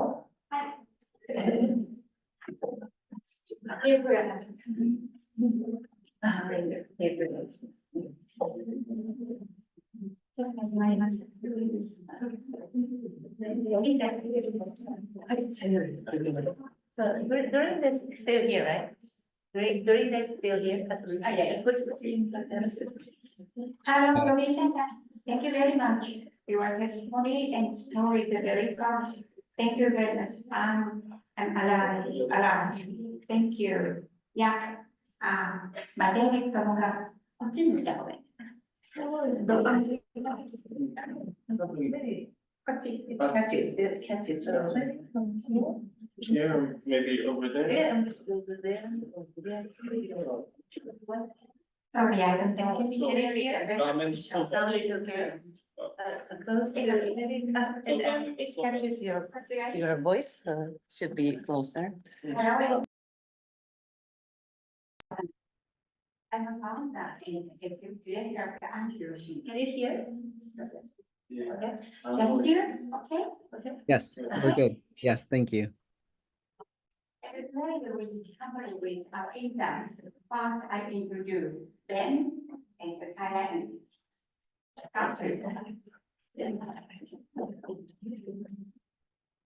And then you Hi, everyone. My name is Ben. I'm doing a 2-year fellowship here in Hiroshima, post-grad working. So mostly actually I work at a UN agency called UNIFIER here in Hiroshima. But then as part of this fellowship opportunity, once a week I intern at Camp Hiroshima, which we'll discuss a little bit more later. But I grew up in Brussels, but my dad's American, my mom's Finnish. And I went to college in the US where I learned Japanese. And after learning Japanese, I wanted to try living here. So I've had the opportunity to live here in Hiroshima for the past 1.5 years. So very nice to meet you all, and thank you for having us. Thank you. Good morning, everyone. My name is Tyler. Please call me Tyler. I'm a Hiroshima City University student, and I am working at as an intern. Nice to meet you. I'm Ayako, and I'm from Hiroshima. And when I was a high school student, I joined these activities such as collecting signatures and record lectures, testimony, and upload. And now I'm Doshita University student in Kyoto. And I went to intern and from last summer vacation.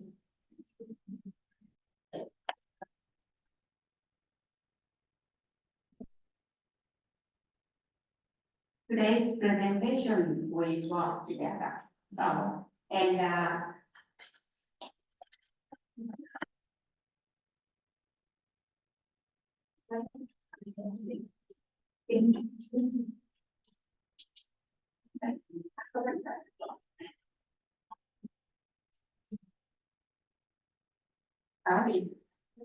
my name is Tomoko Watanabe. I was born in Hiroshima. My parents were aviation survivors. And so, when I was 20, what happened in Hiroshima? At that time, they were taught to live with parents. So I needed to know what happened and what life or after the devastation, how those people survived in Hiroshima. This is the reason I started at Hiroshima. But I explained in the past, I will show the movie. I think we need the memory because we forget the memory. Same thing happened. Thank you so much, Dorinda. It was a story about how we learn a lot. This is very important. It's a main story. We forget the war happened. So I think, how do you keep the memory? We back to the people of the war or I work or give up. So I want to show you a 3 minutes movie by ourselves. 渡辺さん、もうちょっとマイク近くで話していただい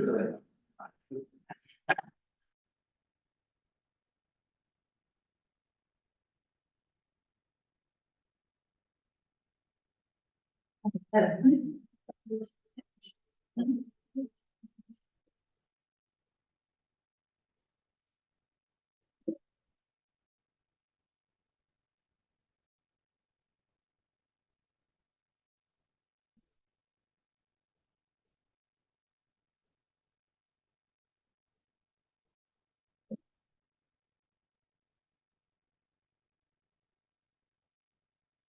8月3日に帰れるもんだったら帰りたい。あれきり雨は帰ってきません。今日まで。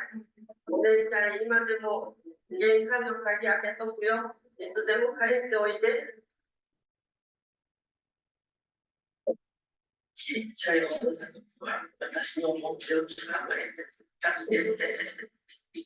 次の瞬間にその女の子はお母ちゃんって言ったまま死の中にですね、8月6日の夜、一人を助けると私が逃げて、心の中でごめんなさい、ごめんなさい。我見ることだけしかできない。おしゃれのとかいうことも知らない。言うわけいうことも知らない。3日のうちに長崎に出発をしたのも知らない。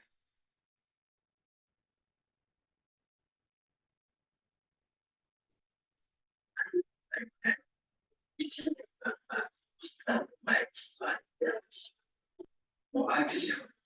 あこう思いました。あなたは平和のために何ができますかっていう寄付と持ちの歌とか目に入って。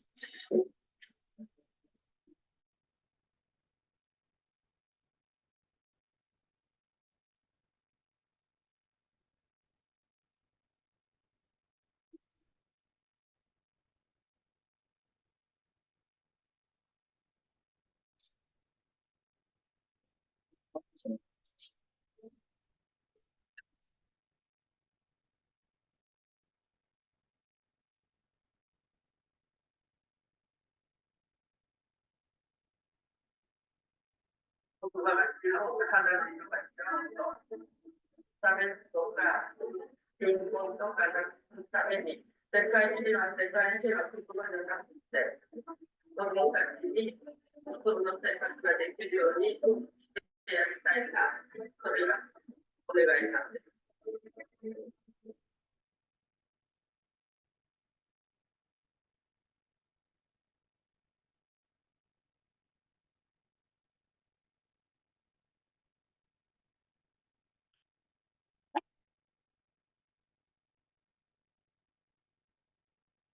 ありがとうございました。Thank you so much. And Yuko Okada is a wonderful person. I love her. And now, Eiko-san's daughter, Yuki Tominaga, she appeals peace by the dance, dancing. It's a good idea. And soon, she has some dance performance in Tokyo, March maybe 25th, the big Tokyo Stadium.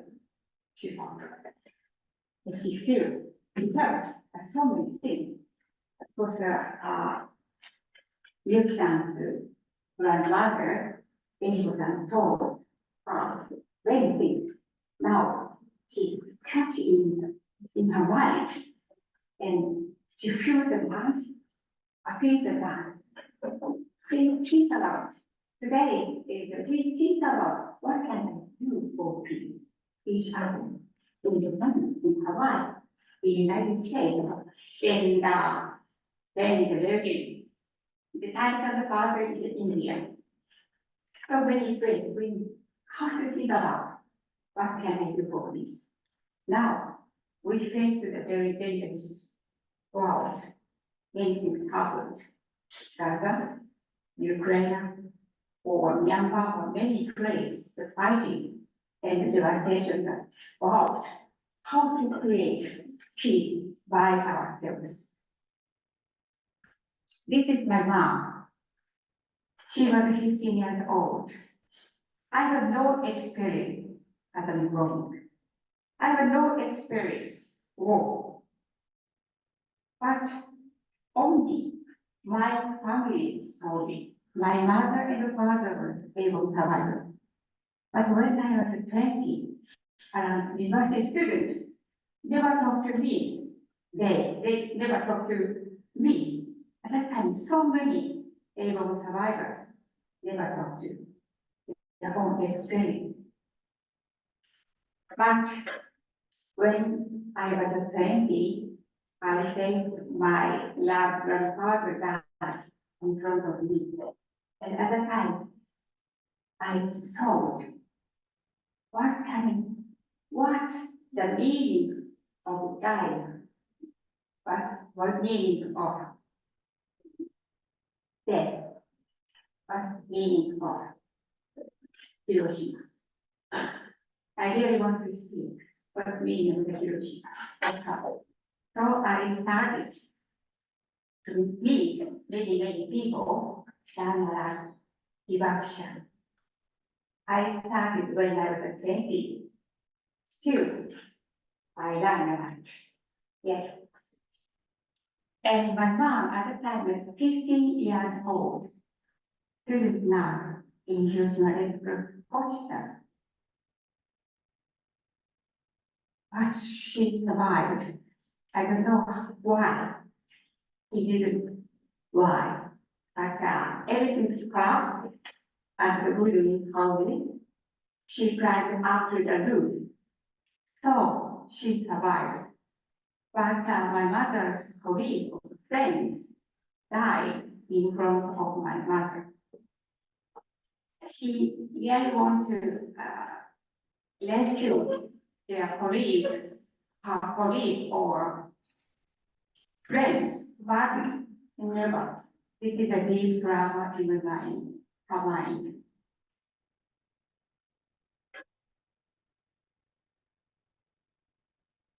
I was so surprised. One is my grandfather, 2 years after, my grandfather from countryside came into the Hiroshima and he found it, my mother.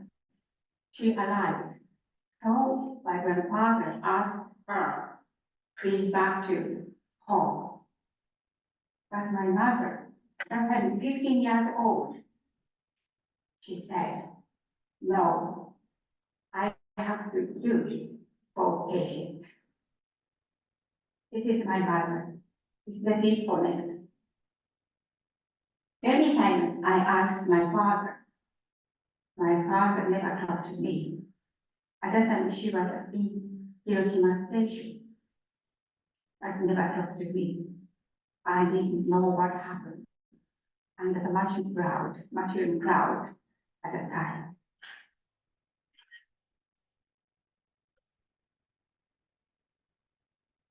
These are true photographs. This is the 1945 Hiroshima. Hiroshima now. Please compare. What do you think compared to photographs? If I have time, please ask each one. But today is no time. One is, if again, nuclear weapon used 2 seconds, the right and the left, complete destroyed. Not only Hiroshima, but also Japan, all over the world. Because nuclear weapons power is 1,000 times very powerful. If someone uses nuclear weapon, what happens in our planet? Now we face this situation, total difference, 78 years ago. Nuclear weapons issue is our issue. We are living now, no border. And another one thing I feel, Hiroshima 1945, we watch the TV Gaza or Ukraine, very similar. Now our world divides this situation area or country, space, and this country or space or community. Why? Why happened now?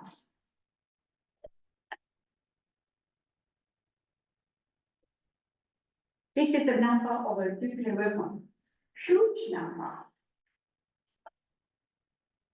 Why human beings need nuclear weapons? Thank you. This is my turning point. When I was 20, I'm thinking, and I read that so many humanitarian or peace activists in Hiroshima that I wrote the report, graduate report, university. But after finishing the graduate report, I thought I have to think, continue to through my life. At that time, I never understand it. Only a few know. And step by step. So, 1958, maybe all these students not born in this in life. But when I was 1981, the Pope came to Hiroshima from Vatican. In the peace park, very strong word, she said in Japanese.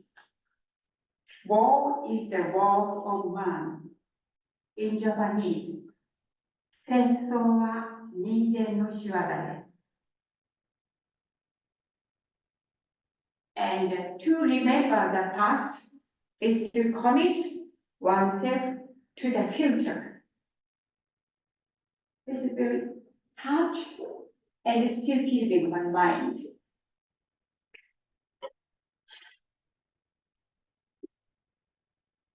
And this is a very famous manga, Back Again.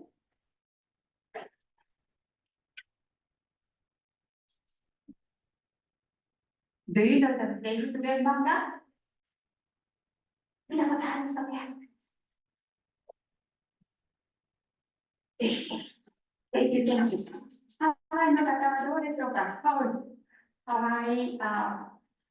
University student read it? Please, I recommend, please read it. Taking Nakazawa, this is writing. We made a movie about the documentary Taking Nakazawa. At that time, this movie sponsor. He wrote, for human beings, best treasure is peace. Best treasure is peace. We need peace now.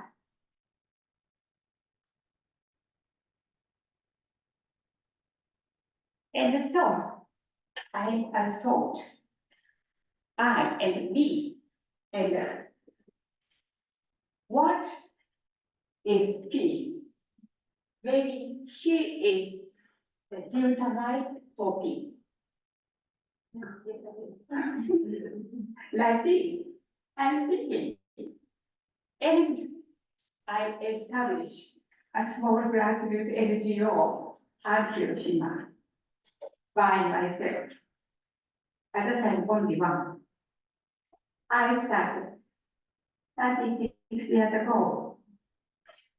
And slowly, step by step. Now is that I'm very happy to our intern, the young people, journalists. So no border. Ben is come from Beijing, and both is was born in Hiroshima. But now our intern is so many countries gathering because the whole like this or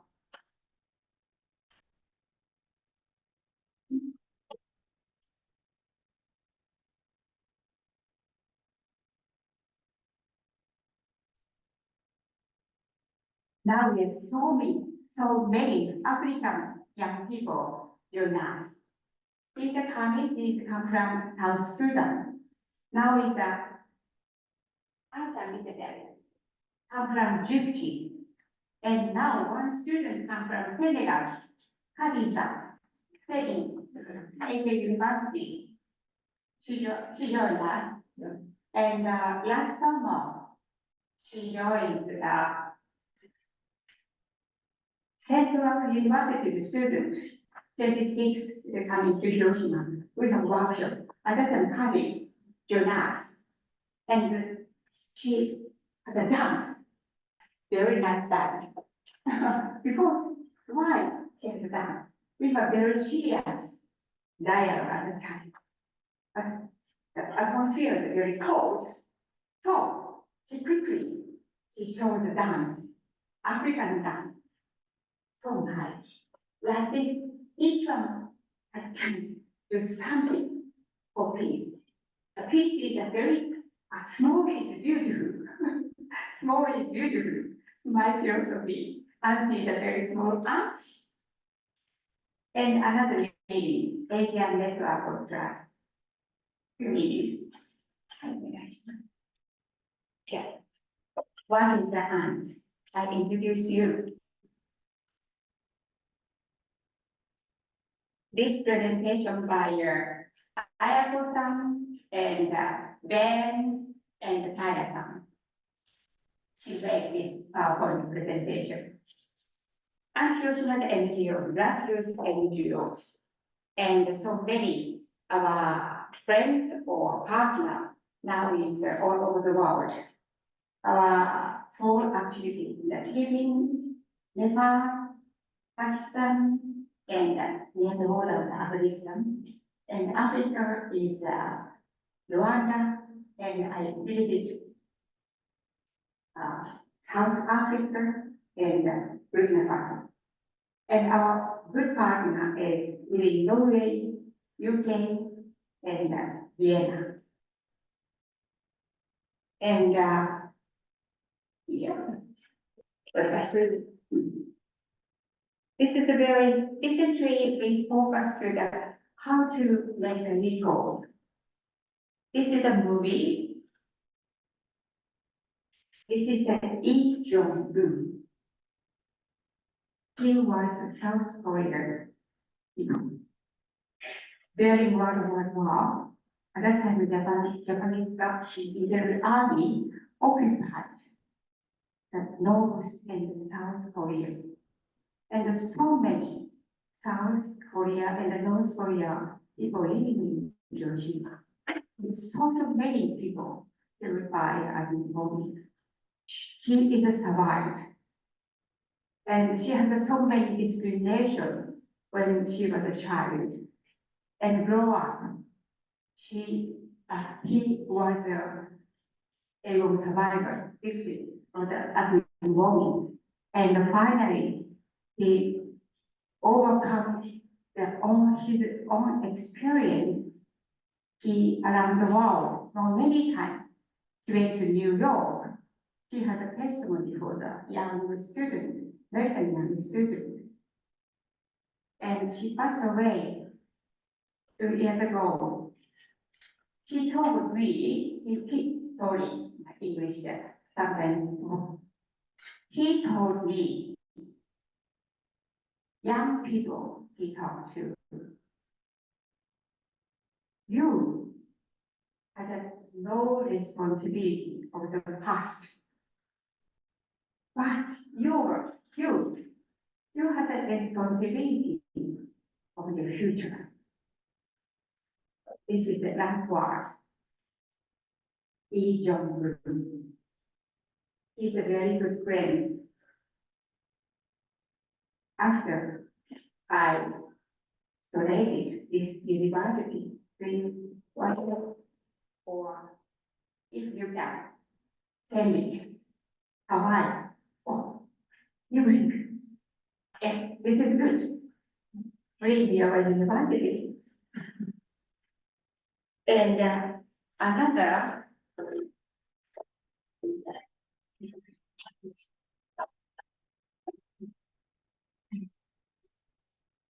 this is a brochure about the able the survivors, each one. This is a able of Okada-san.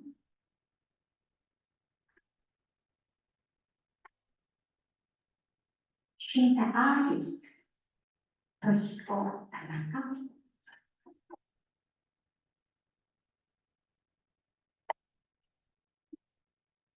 Now he is over 90. He is drawing at the time what he watched.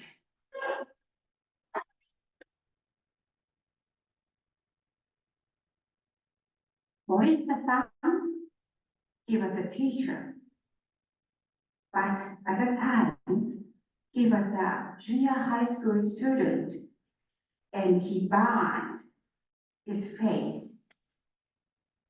He lost the ear. How he overcome this tragedy?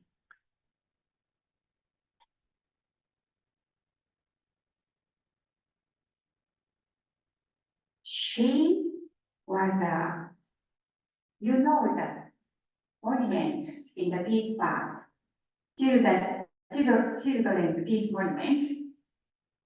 Who built this monument? She. Yes.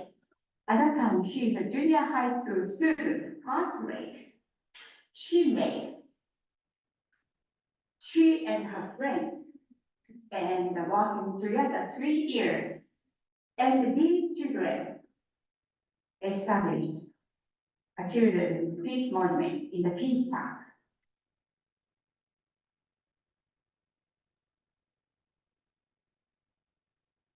She is a Koko Kondo.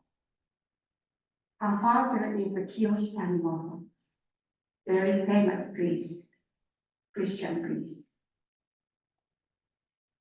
So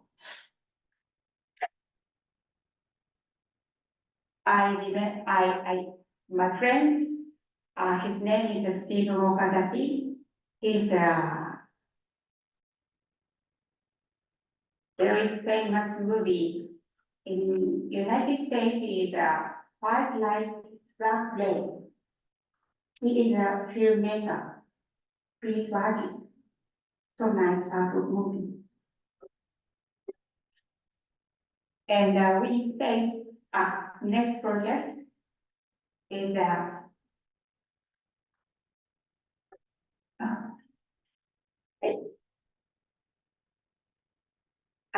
we make a record on the able survivors, and we special homepage faces Hiroshima.com.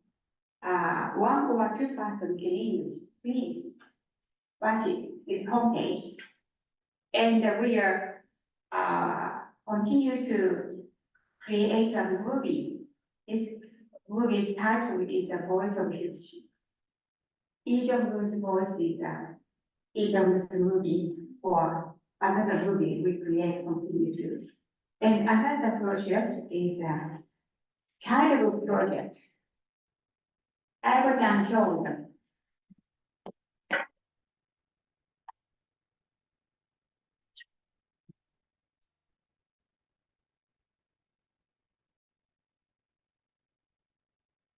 how to convey the message from Hiroshima to all over the world, especially the children.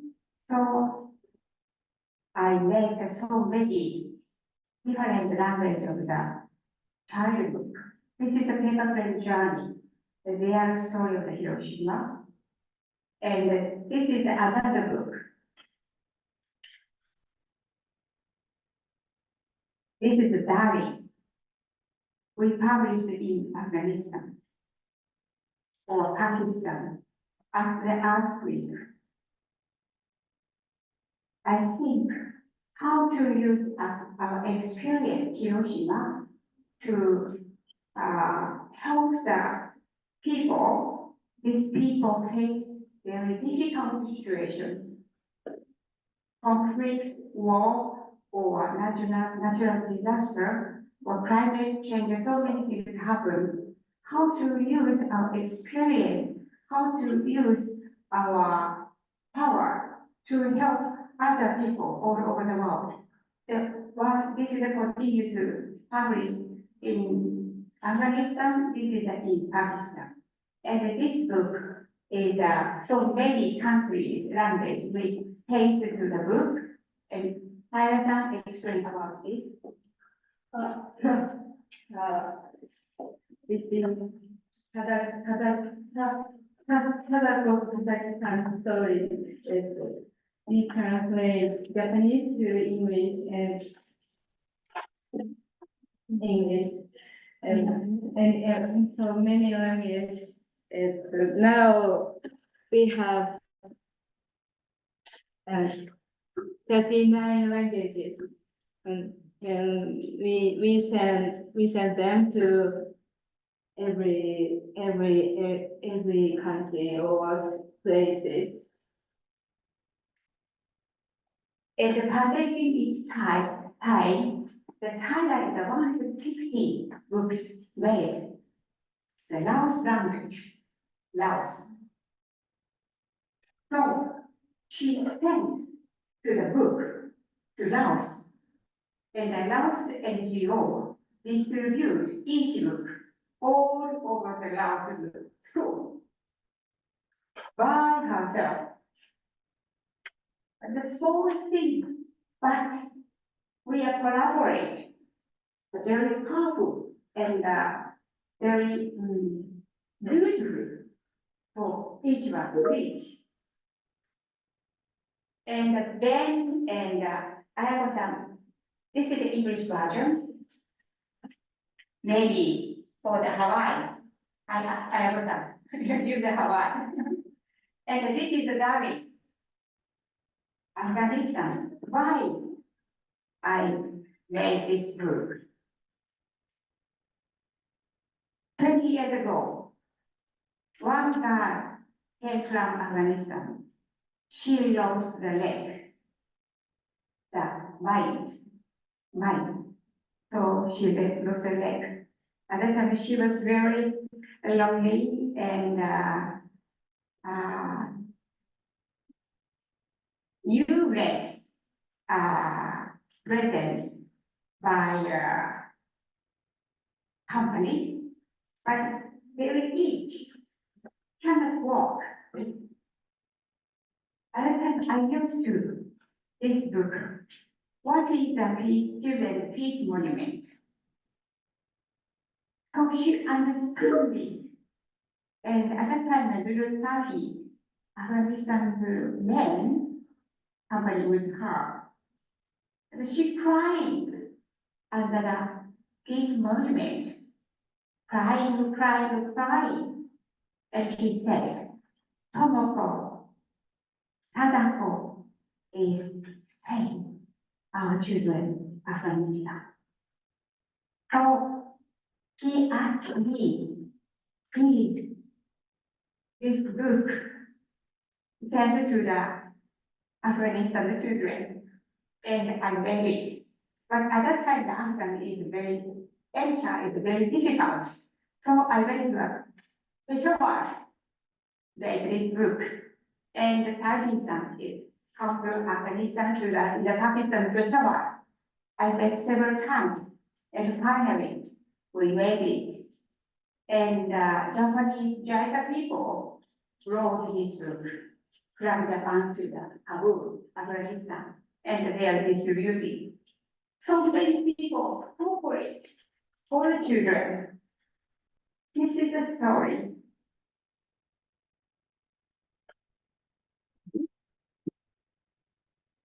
And so we continue to.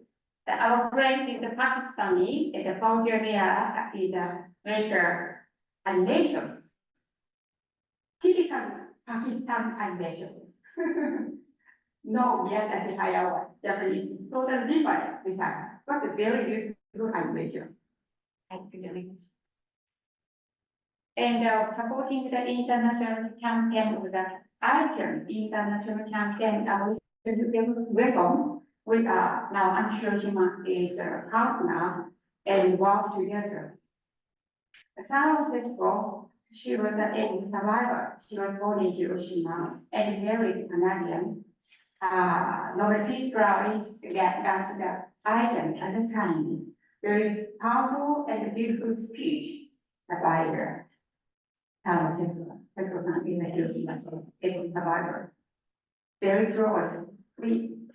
She is a Kawasaki, Akira, and Saito and me. We are press conference August 6th.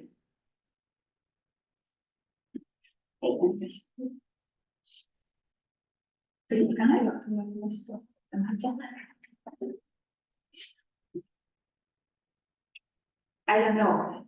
Stop. Then help me.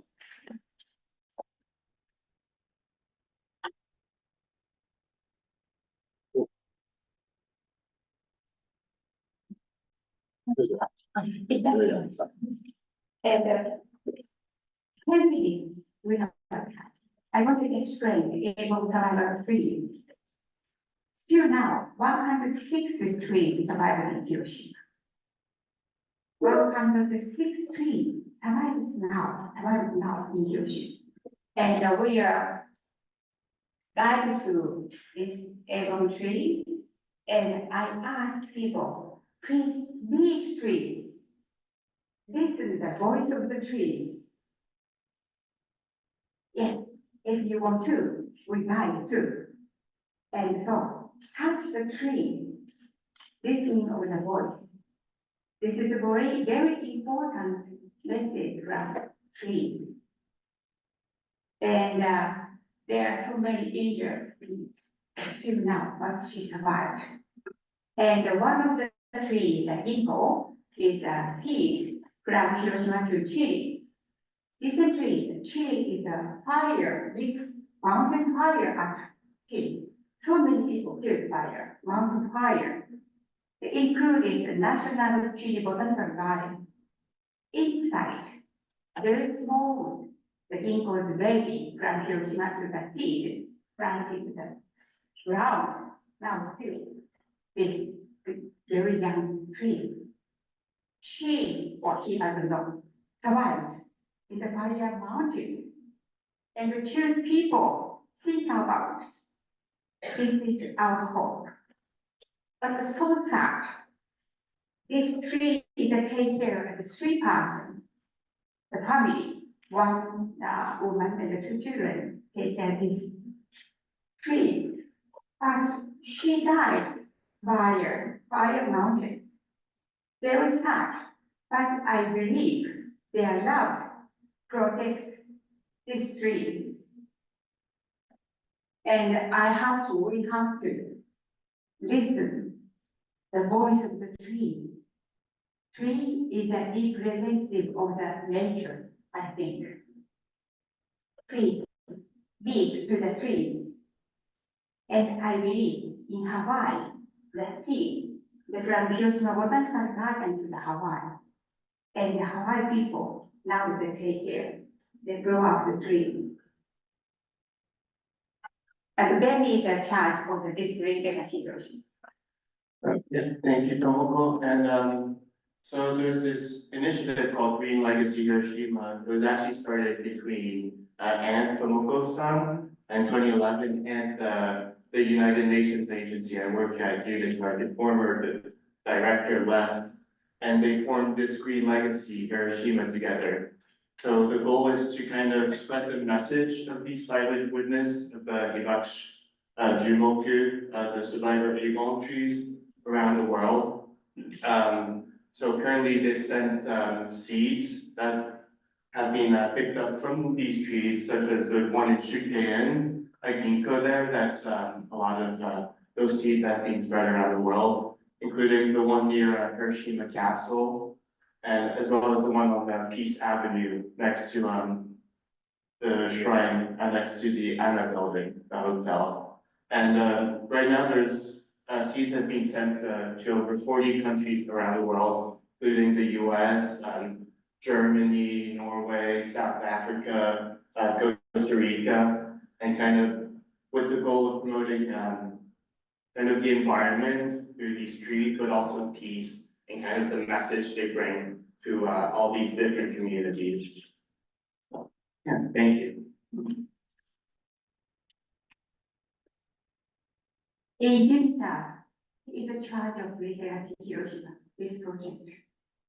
And he graduated Hawai'i College. Recently, I was so surprised with very big trees.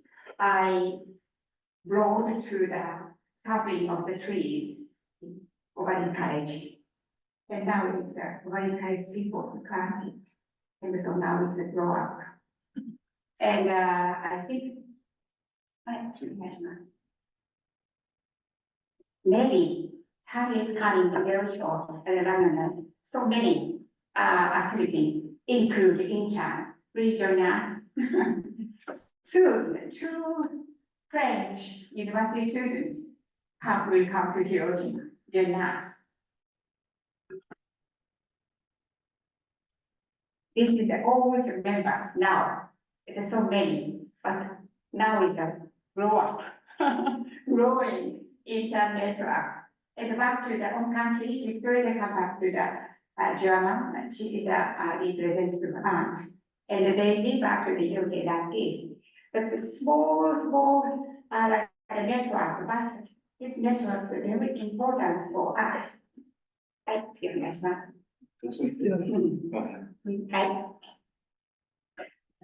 opened 25 years ago, the small clinic near the Shamshapu Afghan refugee camp. Still, these people and this area's people continue to, this is a small clinic. And he sent it to the movie. I'm very happy. But I'm only a push after this clinic is established and running by the local people. Local people is ownership this clinic. This is very important, I think. And this is in Pakistan, Kashmir area. The big earthquake hit in this area. But I and the 2 aunt interns went to Muzaffarabad in Kashmir, and 1 year, they lived in Kashmir and support to these areas people. This is the Rwanda. First is supported the Pativat the principal. She really want to go to the university. We support the scholarship and graduate the university. She is a priest and she opened the Samaritan International School in the local area, Uganda. She supports the poor children. We continue to support the scholarship for the children. Hi,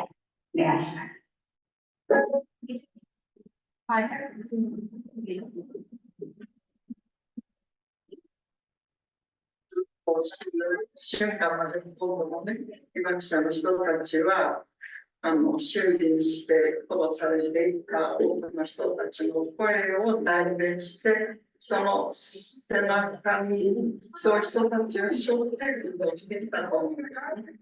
ですからきっとそういう人たちと共に喜びを感じてくれてるんじゃないかなと。でもっと頑張りなさいということも言われているような気がしています。こんなすごい条約が皆さんの手によって成立し、圧倒的だけを被爆者の一人として原子の前ですね。これはただスタートチンタップとショートで、これから何をやるべきか、まずさらに核禁止条約に賛成する国を増やさなきゃいけない。菅総理ははっきりもう口を向けてますね、この条約に対してね。それに対して私はもうすごい怒りを持って、日本政府の対応を返す。やっぱり自分たちが核兵器がなくても、自分たちが安全に戻っていくということを本当に考えて、みんなで声を上げて政府の対応を返している。次の世代、本当に長くなくなる次でなくてはいけないんだなというふうに思うんです。一人一人には声を上げる権利があって、その一つとして私たちは政治にアプローチすることができる。個人的にはprojectに参加しているんですけど、まずは私たちのような活動のイベントに参加したりとか、先輩とかに通して見てもらえれば、でもこの世界をつなげることができるので、または一人じゃないし、聞かれてる声を聞かれてるのに、世界を変えていきましょう。仲間になりましょう。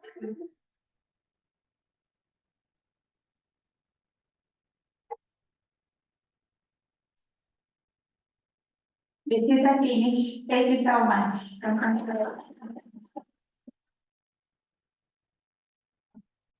maybe I can follow with her as well. はい。したかったですが。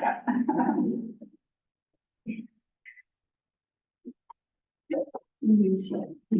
English. 頑張って、あいちゃん。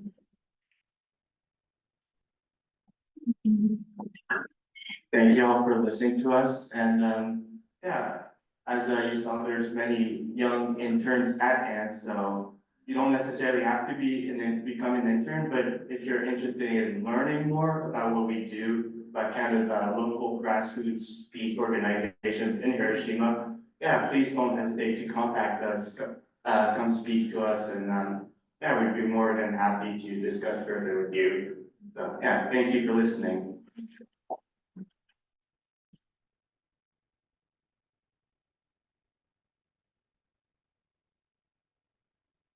I started this activity for kids was very casually, but I'm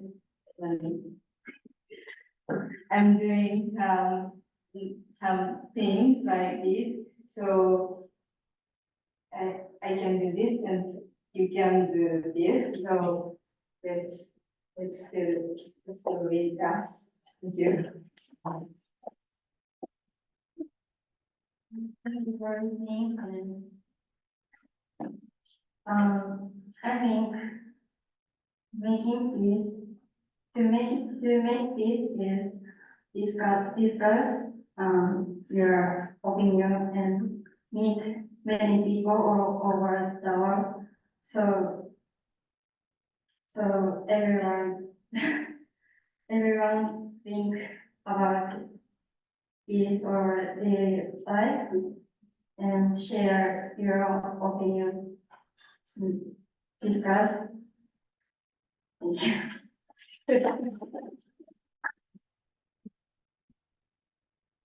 Thank you so much. So sorry, English ability is very low, but I agree. We communicate in English. Because heart to heart, mind to mind, we are connected. And the trust building is very important each other. This is the philosophy.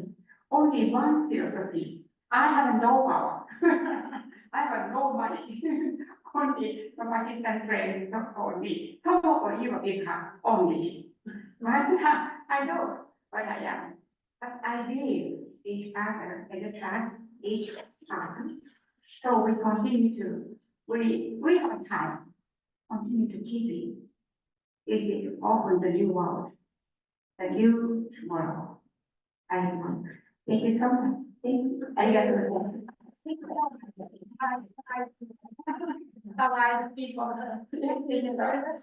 Thank you, Tomoko Watanabe. Thank you very much for the touching story. My friends, they will give you the influence to your story. Thank you so much.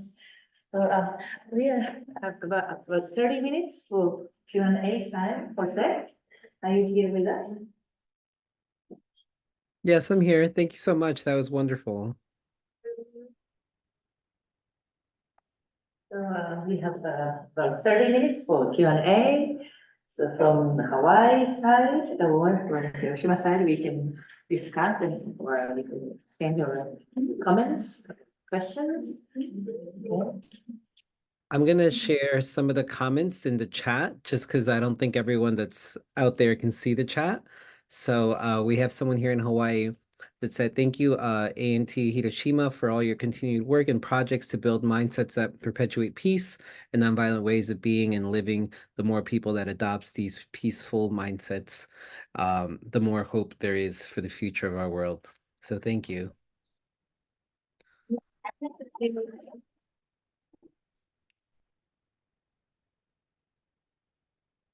So now we facilitation. Yeah, Facilitated Q&A and time. Do you have any questions? I've always got questions. We have many questions. Many questions, Citizens. Now, firstly, I was very interested to hear about the anti-Hiroshima. And you're doing things like sending books to lots of different countries. And what I was wondering was, how does that work financially? I mean, who supports you to do this? Is this government support, or are you like selling the books and getting money to do this? Or how did it find? I mean, the last comment you made was that I have no money, but so obviously it's not you. So, Thank you very much. This is a good question. We need that money, but I have no money. How to raise the fundraise? All the money. I wasn't offering, by the way. My wallet is closed. The mainly Hiroshima Hibakusha donated me, donated us. Right. Yeah, this is true. They are old and old men and old women, but finally, I continue to there save the money, and suddenly one woman called me, please come to my house. Yeah. She gave us huge money. Wow. I guess this money is through the old life about her.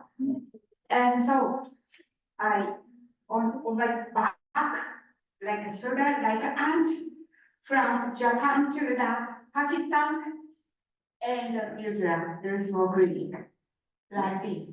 The huge money is case are there, but the small money, they are donated. I was so surprised. I only explained what we want to really support the children only, but I show how the project or the feedback, the photograph or the movie show the donors continue to fundraise, and after finish, I back to the donors that result. The very important is the voice of the people in this area. Or later, Pakistan is, for example, the other time is 2006. It's a very big earthquake, Kashmir area. We went to Muzaffarabad, the capital of the Kashmir. At the time, we distributed this book and published this book in Pakistan. At the time, these children lost paper, like notebooks, only paper, very broken paper, writing their own message. And I brought from Kashmir to Japan. I showed those. This is the world. Your beautiful mind, your love to give the children. This is the result. And finally, in Muzaffarabad, they are established Sadako Primary School.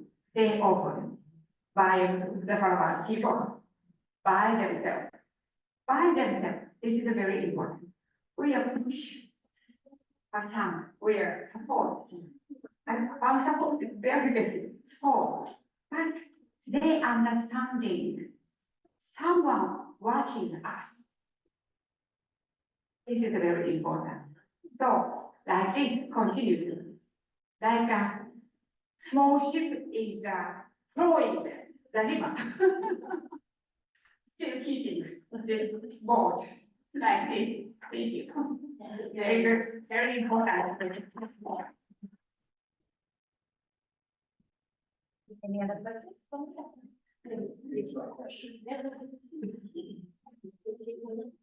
Thank you so much for your great lecture.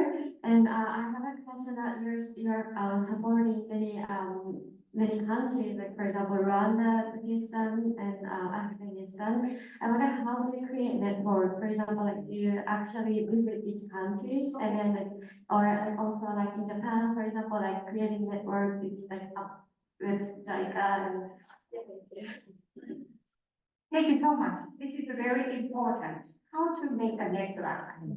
And every country, I know, good men, bad men. Every country, each country, good woman, bad woman. How to connect good people. This is a very important. So I met and started overseas project started at that time. I met one secretary general. He came from Austria. This international NGO's name is Hope 87. This is half of the government, like JICA, government and citizens collaborate. At that time, they had 15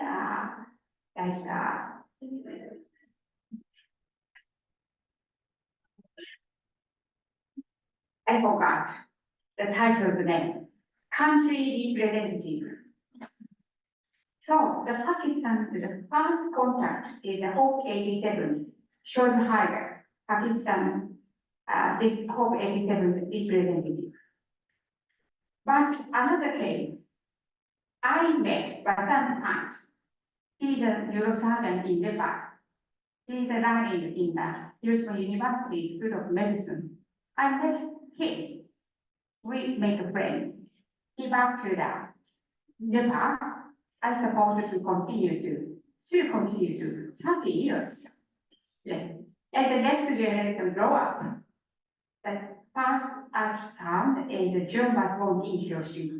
Now he's around 30 and living in Nepal, advance, and he support next generation support us like the long-term connection relation is very good. Like over the generation continue to like this. And one good man, one good woman met in this country. Good man has a good friends. Good woman has a good woman. So we connect good connection network. We will make, but continue to maintain it. Sometimes we are fighting. Sometimes we are fighting. Not fighting. Mouse fighting. Sometimes fighting. At that time, my son told me, Mom, you must die at that time. 2 years after, I apologize him. I continue to relation again, like this. One person not good. 2 or 3 persons is the network. Each other support each other, like this. This is the answer. Is okay? Thank you. Thank you so much.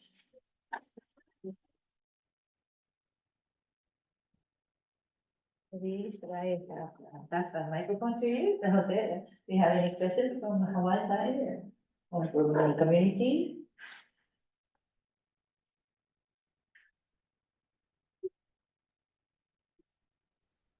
I don't have questions, but I do have a comment in the chat. Allison says, I'm a teacher at a Hawaii charter school. I wish that peace, diversity, equity, inclusion education was spiraled, built upon year after year as a foundational part of a student's education. Within our schools, pre-K to kindergarten, before kindergarten to 12th grade and beyond, we're able to talk about it, but it really depends on each teacher's commitment toward these perspectives. Some might even find it controversial. So just kind of providing a perspective as to how, uh, unfortunately, peace isn't talked about by everyone, and it is really comes down to how comfortable the teachers are about it. So it would be it's really wonderful how it's part of the curriculum, and often, year by year, it's talked about in Japan. So thank you. Something we can learn.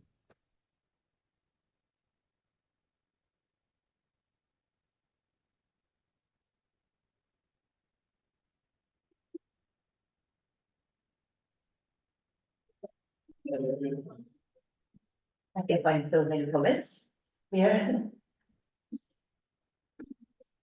Any questions from you, or maybe okay, from Hiroshima? We have a question. Okay. So,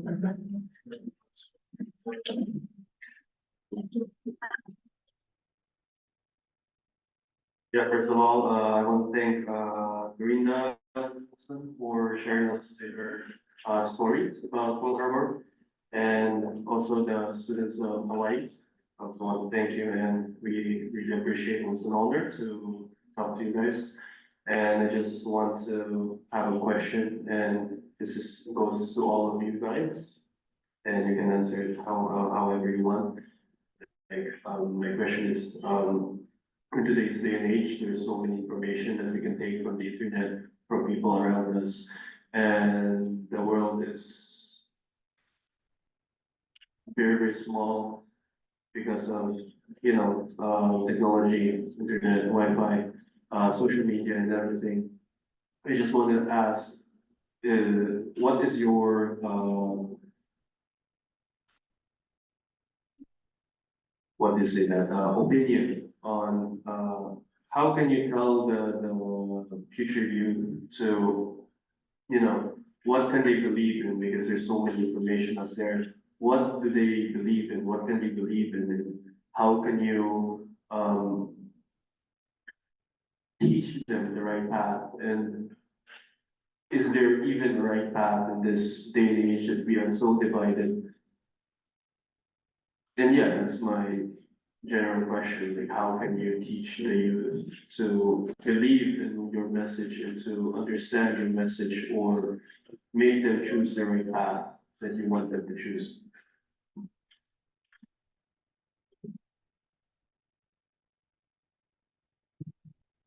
So just to, if I understood the question correctly, please let me know if I didn't hear it correctly.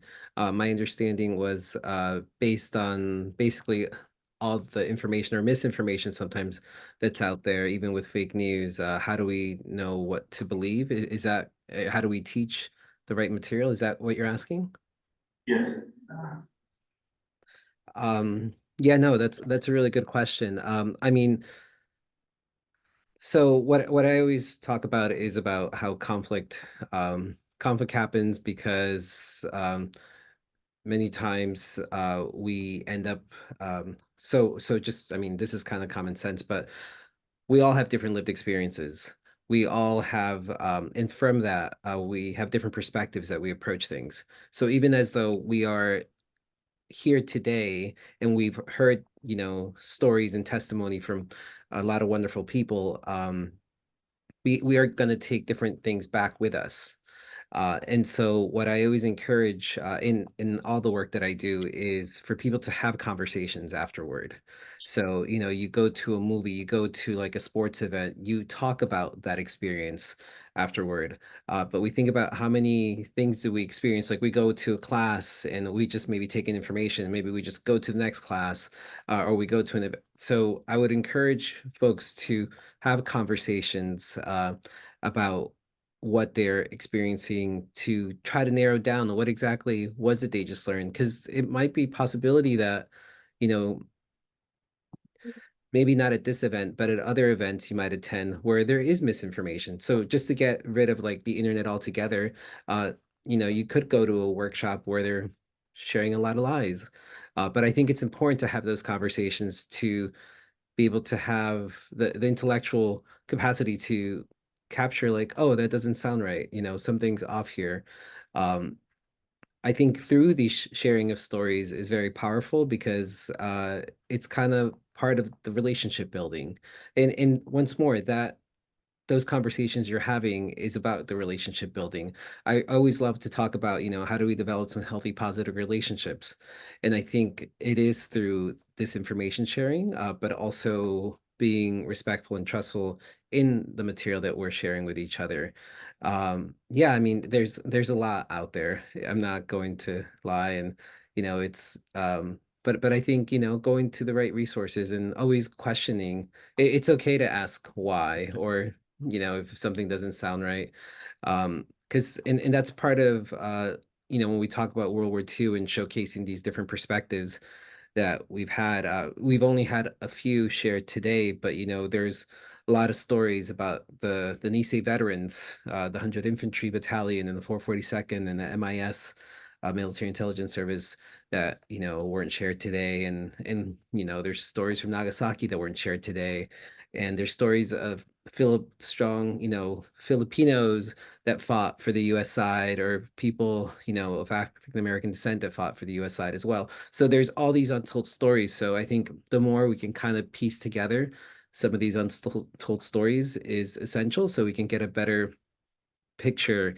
And what I gathered is, yes, there's a lot of sadness, there's a lot of atrocities, but there's a lot of wonderful hope and beauty in how the community has come together. And it's been almost 80 years since the atomic bombing of Hiroshima and Nagasaki, and um, I I'm very thankful that we're continuing to have these conversations, and I'm hopeful that other countries who've been at odds or are currently at odds um, might one day, hopefully it doesn't take 80 years, hopefully sooner than that, might be able to have these open conversations so that youth can continue to, you know, carry on those messages for peace and not repeat what's happened in the past. So thank you. Yeah, thank you very much. Any other questions?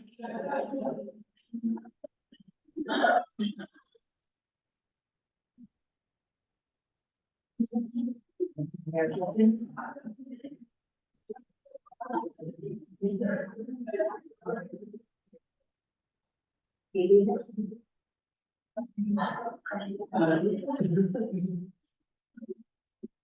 So thank you for your presentation, and I have a question for anti-Hiroshima. That's okay.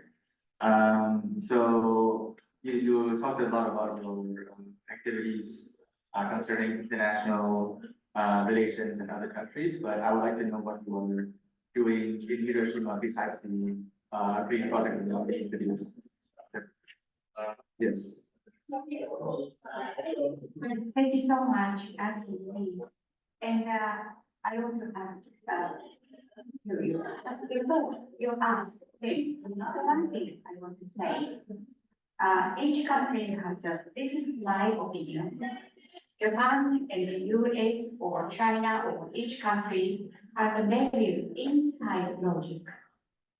内在する論理 inside logic. Inside logic. We have to learn about inside logic. Maybe. So total difference maybe. But each other understanding inside logic and open conversation. But how?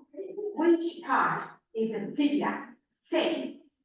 We can found it. This is same thing. This is the base, each other. And this based on this activity or project or like a treaty or medicine. Very important things inside logic we have to understand each country. So compare, not is compare is good, but how is it safe? This is a very important. So thank you so much answering it. Next, in Hiroshima, we have two. One is so many children or students or adults or academic person come to all over the world. So we guided to that inside Hiroshima. How to guide to the inside Hiroshima? Not only the peace memorial is okay, but how the Hiroshima citizens think about how grow up. Like now is their how opinion inside Hiroshima. We are bridge to the outside, inside. Our Hiroshima's mission, one of the mission is connect inside and outside. This is in Hiroshima. One. Another one. Hiroshima is so many years. Even survivors is as a peace activist continue to that. Maybe so many all over the world, and people think about is Hiroshima's name lost. So how our message to all over the world is very important for our future. But this message is correct. Each one, we have to correct. Not living in Hiroshima. Now is that everyone is living in Hiroshima. Not you are born in Hiroshima. Not our mind is very deep connected to Hiroshima. That peace or non-violence or like think about the other people or full of the compassion around it. Maybe this is a Hiroshima. The connect people is mind or thought is like image of the Hiroshima. So Hiroshima's position now is, I think, very important. How to from Hiroshima to the all over the world? How message we distribute? So now my brain is very small. So we have to correct. Each person, please come to or please gathering your thought or idea, inspiration, and we put into the name of the Hiroshima for peace idea to Hiroshima to send to the all over the world. This is a mission. Our mission, I think. That's true. I continue to try to. This is a big challenge. Because Hiroshima is very small. It's very small, but this is a challenge. This is my answer. Sorry to speak.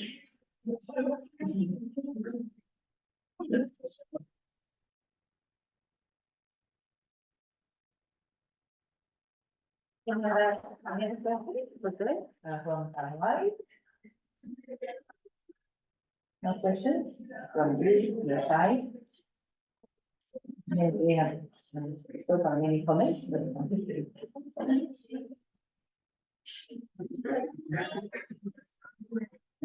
Okay, so maybe one or two questions, maybe. So, thank you.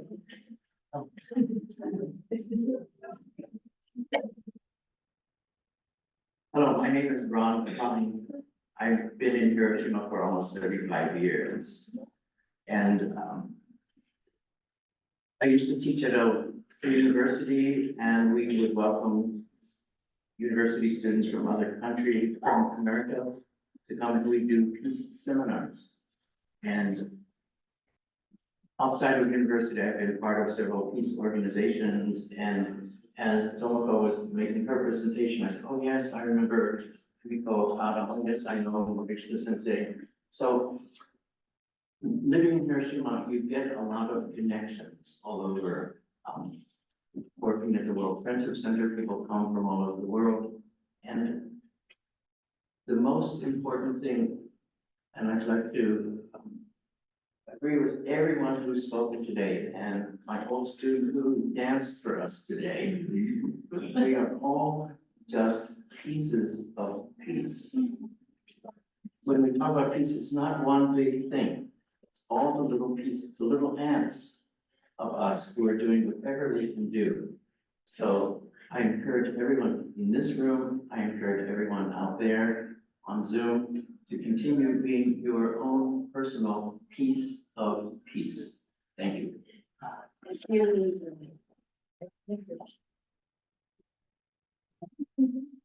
Thank you for the great message. Peace for peace. P-I-E-C-E for peace. E-A-C-E. In Spanish, you know, right? Okay. Anyway, peace for peace. Thank you very much. That was very conclusive word to overlap everything here. Thank you very much for exchanging your ideas and also comments. And this is a great conversation to build our relationship and make it stronger. And today I'm sure that our relationship, friendship got stronger than before. And we'd like to continue our relationship and friendship in the future.